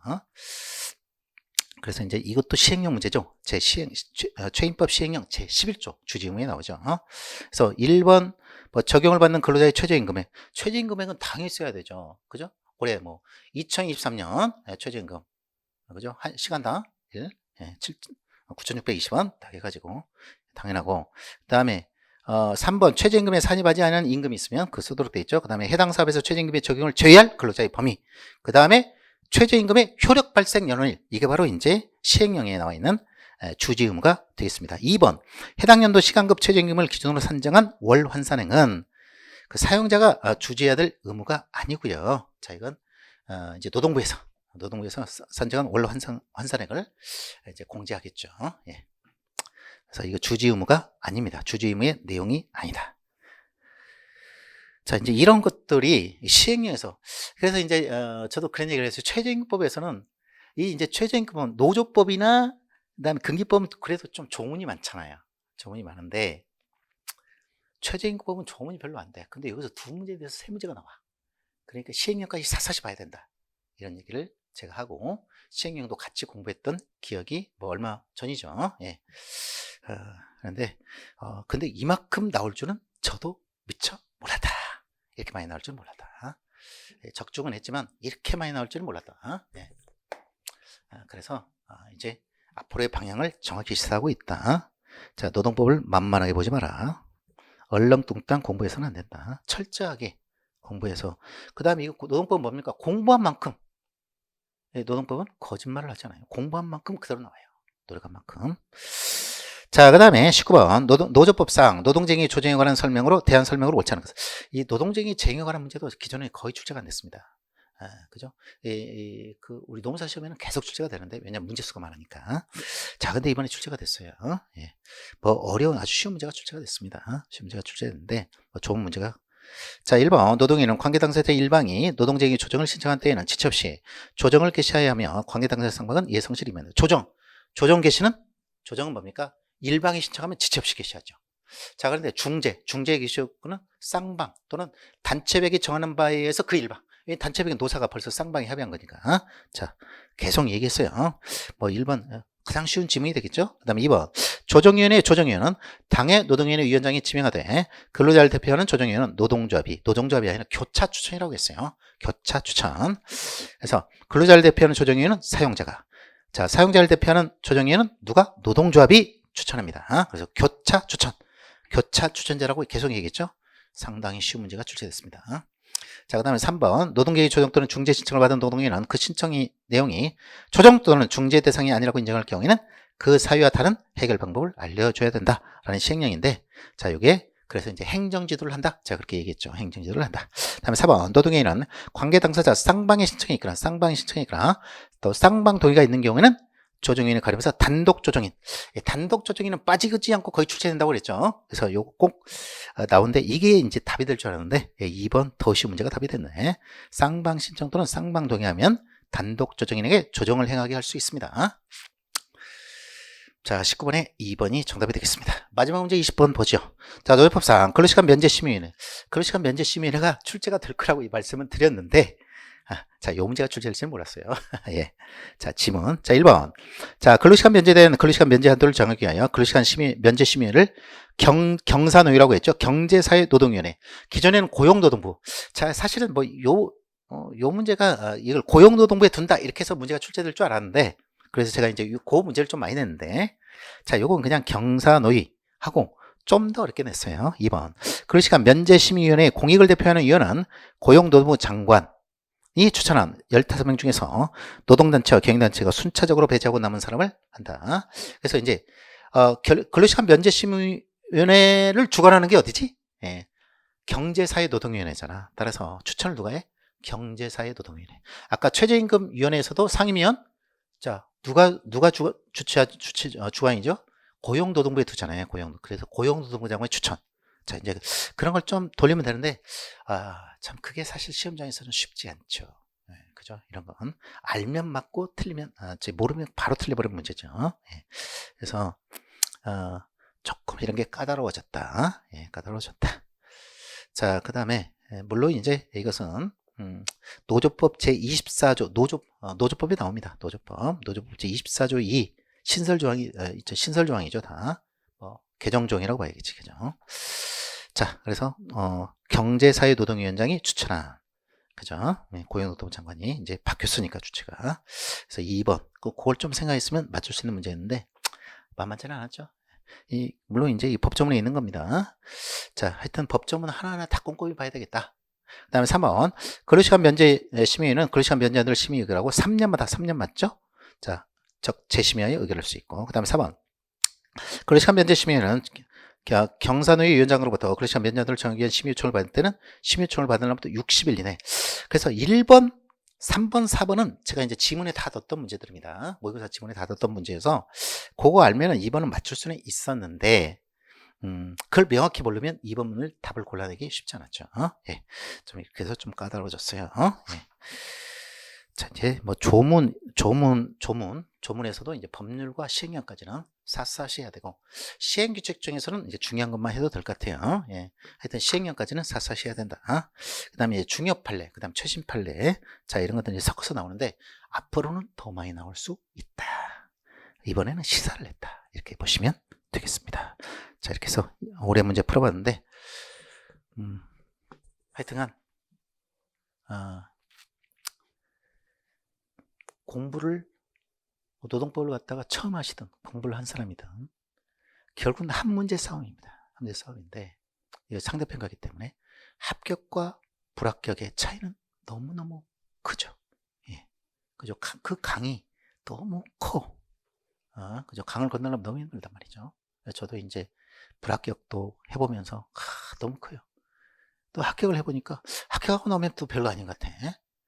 그런데 불합격한 사람한테는 이 너무너무 이 쓰라린 거죠. 쓰라린 거고, 또 이게 이제 뭐 올해 점수가 뭐 거의 하나 차이로 떨어졌다 하더라도 내년에 꼭 하나 차이로 떨어진다는 거 쉽지 않죠. 그래서 이제 이미 이제 이번에 합격하신 분들은 합격을 이제 축하드리고, 그렇지 않은 분들은 자, 이제 제가 공부는 최종 합격자 발표가 날 때까지는, 자, 이제 시험 봤으니까 한 일주일은 쉬어야지. 일주일은 푹 쉬세요. 푹 쉬세요. 쉬시고, 하여튼 좀 쉬셨다가 하는데, 하여튼 합격자 발표 딱 이름 볼 때까지는 끊임없이 공부해야 되고, 그 다음에 교만하면 안 돼요. 뭐냐면, 나는 기본 강의 필요 없다. 다 틀려. 그런 식으로 공부하면 안 돼. 제가 공부해보니까. 저는 이제, 제가 이제 직접 합격도 하고, 그 다음에 떨어져 보기도 하고, 그 다음에 많은 지도를 해봤습니다. 지도를 해봤는데, 많은 학생들의 합격과 불합격을 다 지켜봤죠. 그런데, 하여튼간, 아까도 말 합격자, 내 이름이 최종 합격자가 발표될 때까지는 끊임없이 공부하셔야 돼요. 끊임없이. 그 다음에 기본 강의부터 다 해야 돼. 기본 강의, 핵심 강의 다 해서. 그래서 여러분들이 노동법을 알면 알수록, 자, 알면은 공부한 만큼, 자, 여기서 절대 배신하지 않습니다. 배신하지 않고, 두 번째. 그리고 이건 딱 그 결과가 그대로 나오잖아요. 그 다음에 노동법을 잘하면 뭐예요? 여러분 고용노동직이나 직업상당직, 결국 노동부 기관에서 일을 하시는데, 노동법을 하면 여러분들이 실력자예요. 그러면 나중에 승진이라든가 또는 보람이라든가 누가 왔을 때 제대로 알려줘 봐요. 왜 뭐지? 잘 모르겠는데요. 다른 데 가서 물어보세요. 이렇게 불친절하게 하지 말고, 그래요? 그거 제가 한번 찾아볼게요 해서 알려줘 봐. 감동을 해버려요.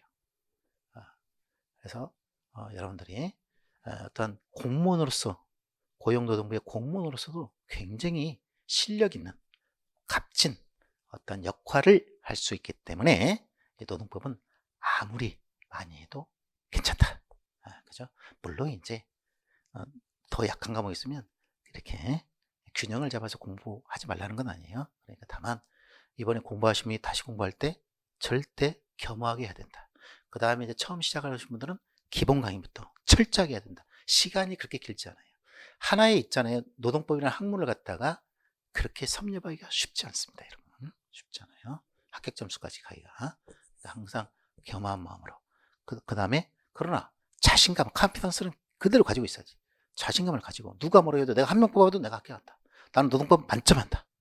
이런 마음으로 공부하시면 되겠습니다. 자, 여러분들 고생하셨고요. 나중에 이제 계제가 되면 또 나중 강의 때 뵙도록 하겠습니다. 여러분 수고하셨습니다.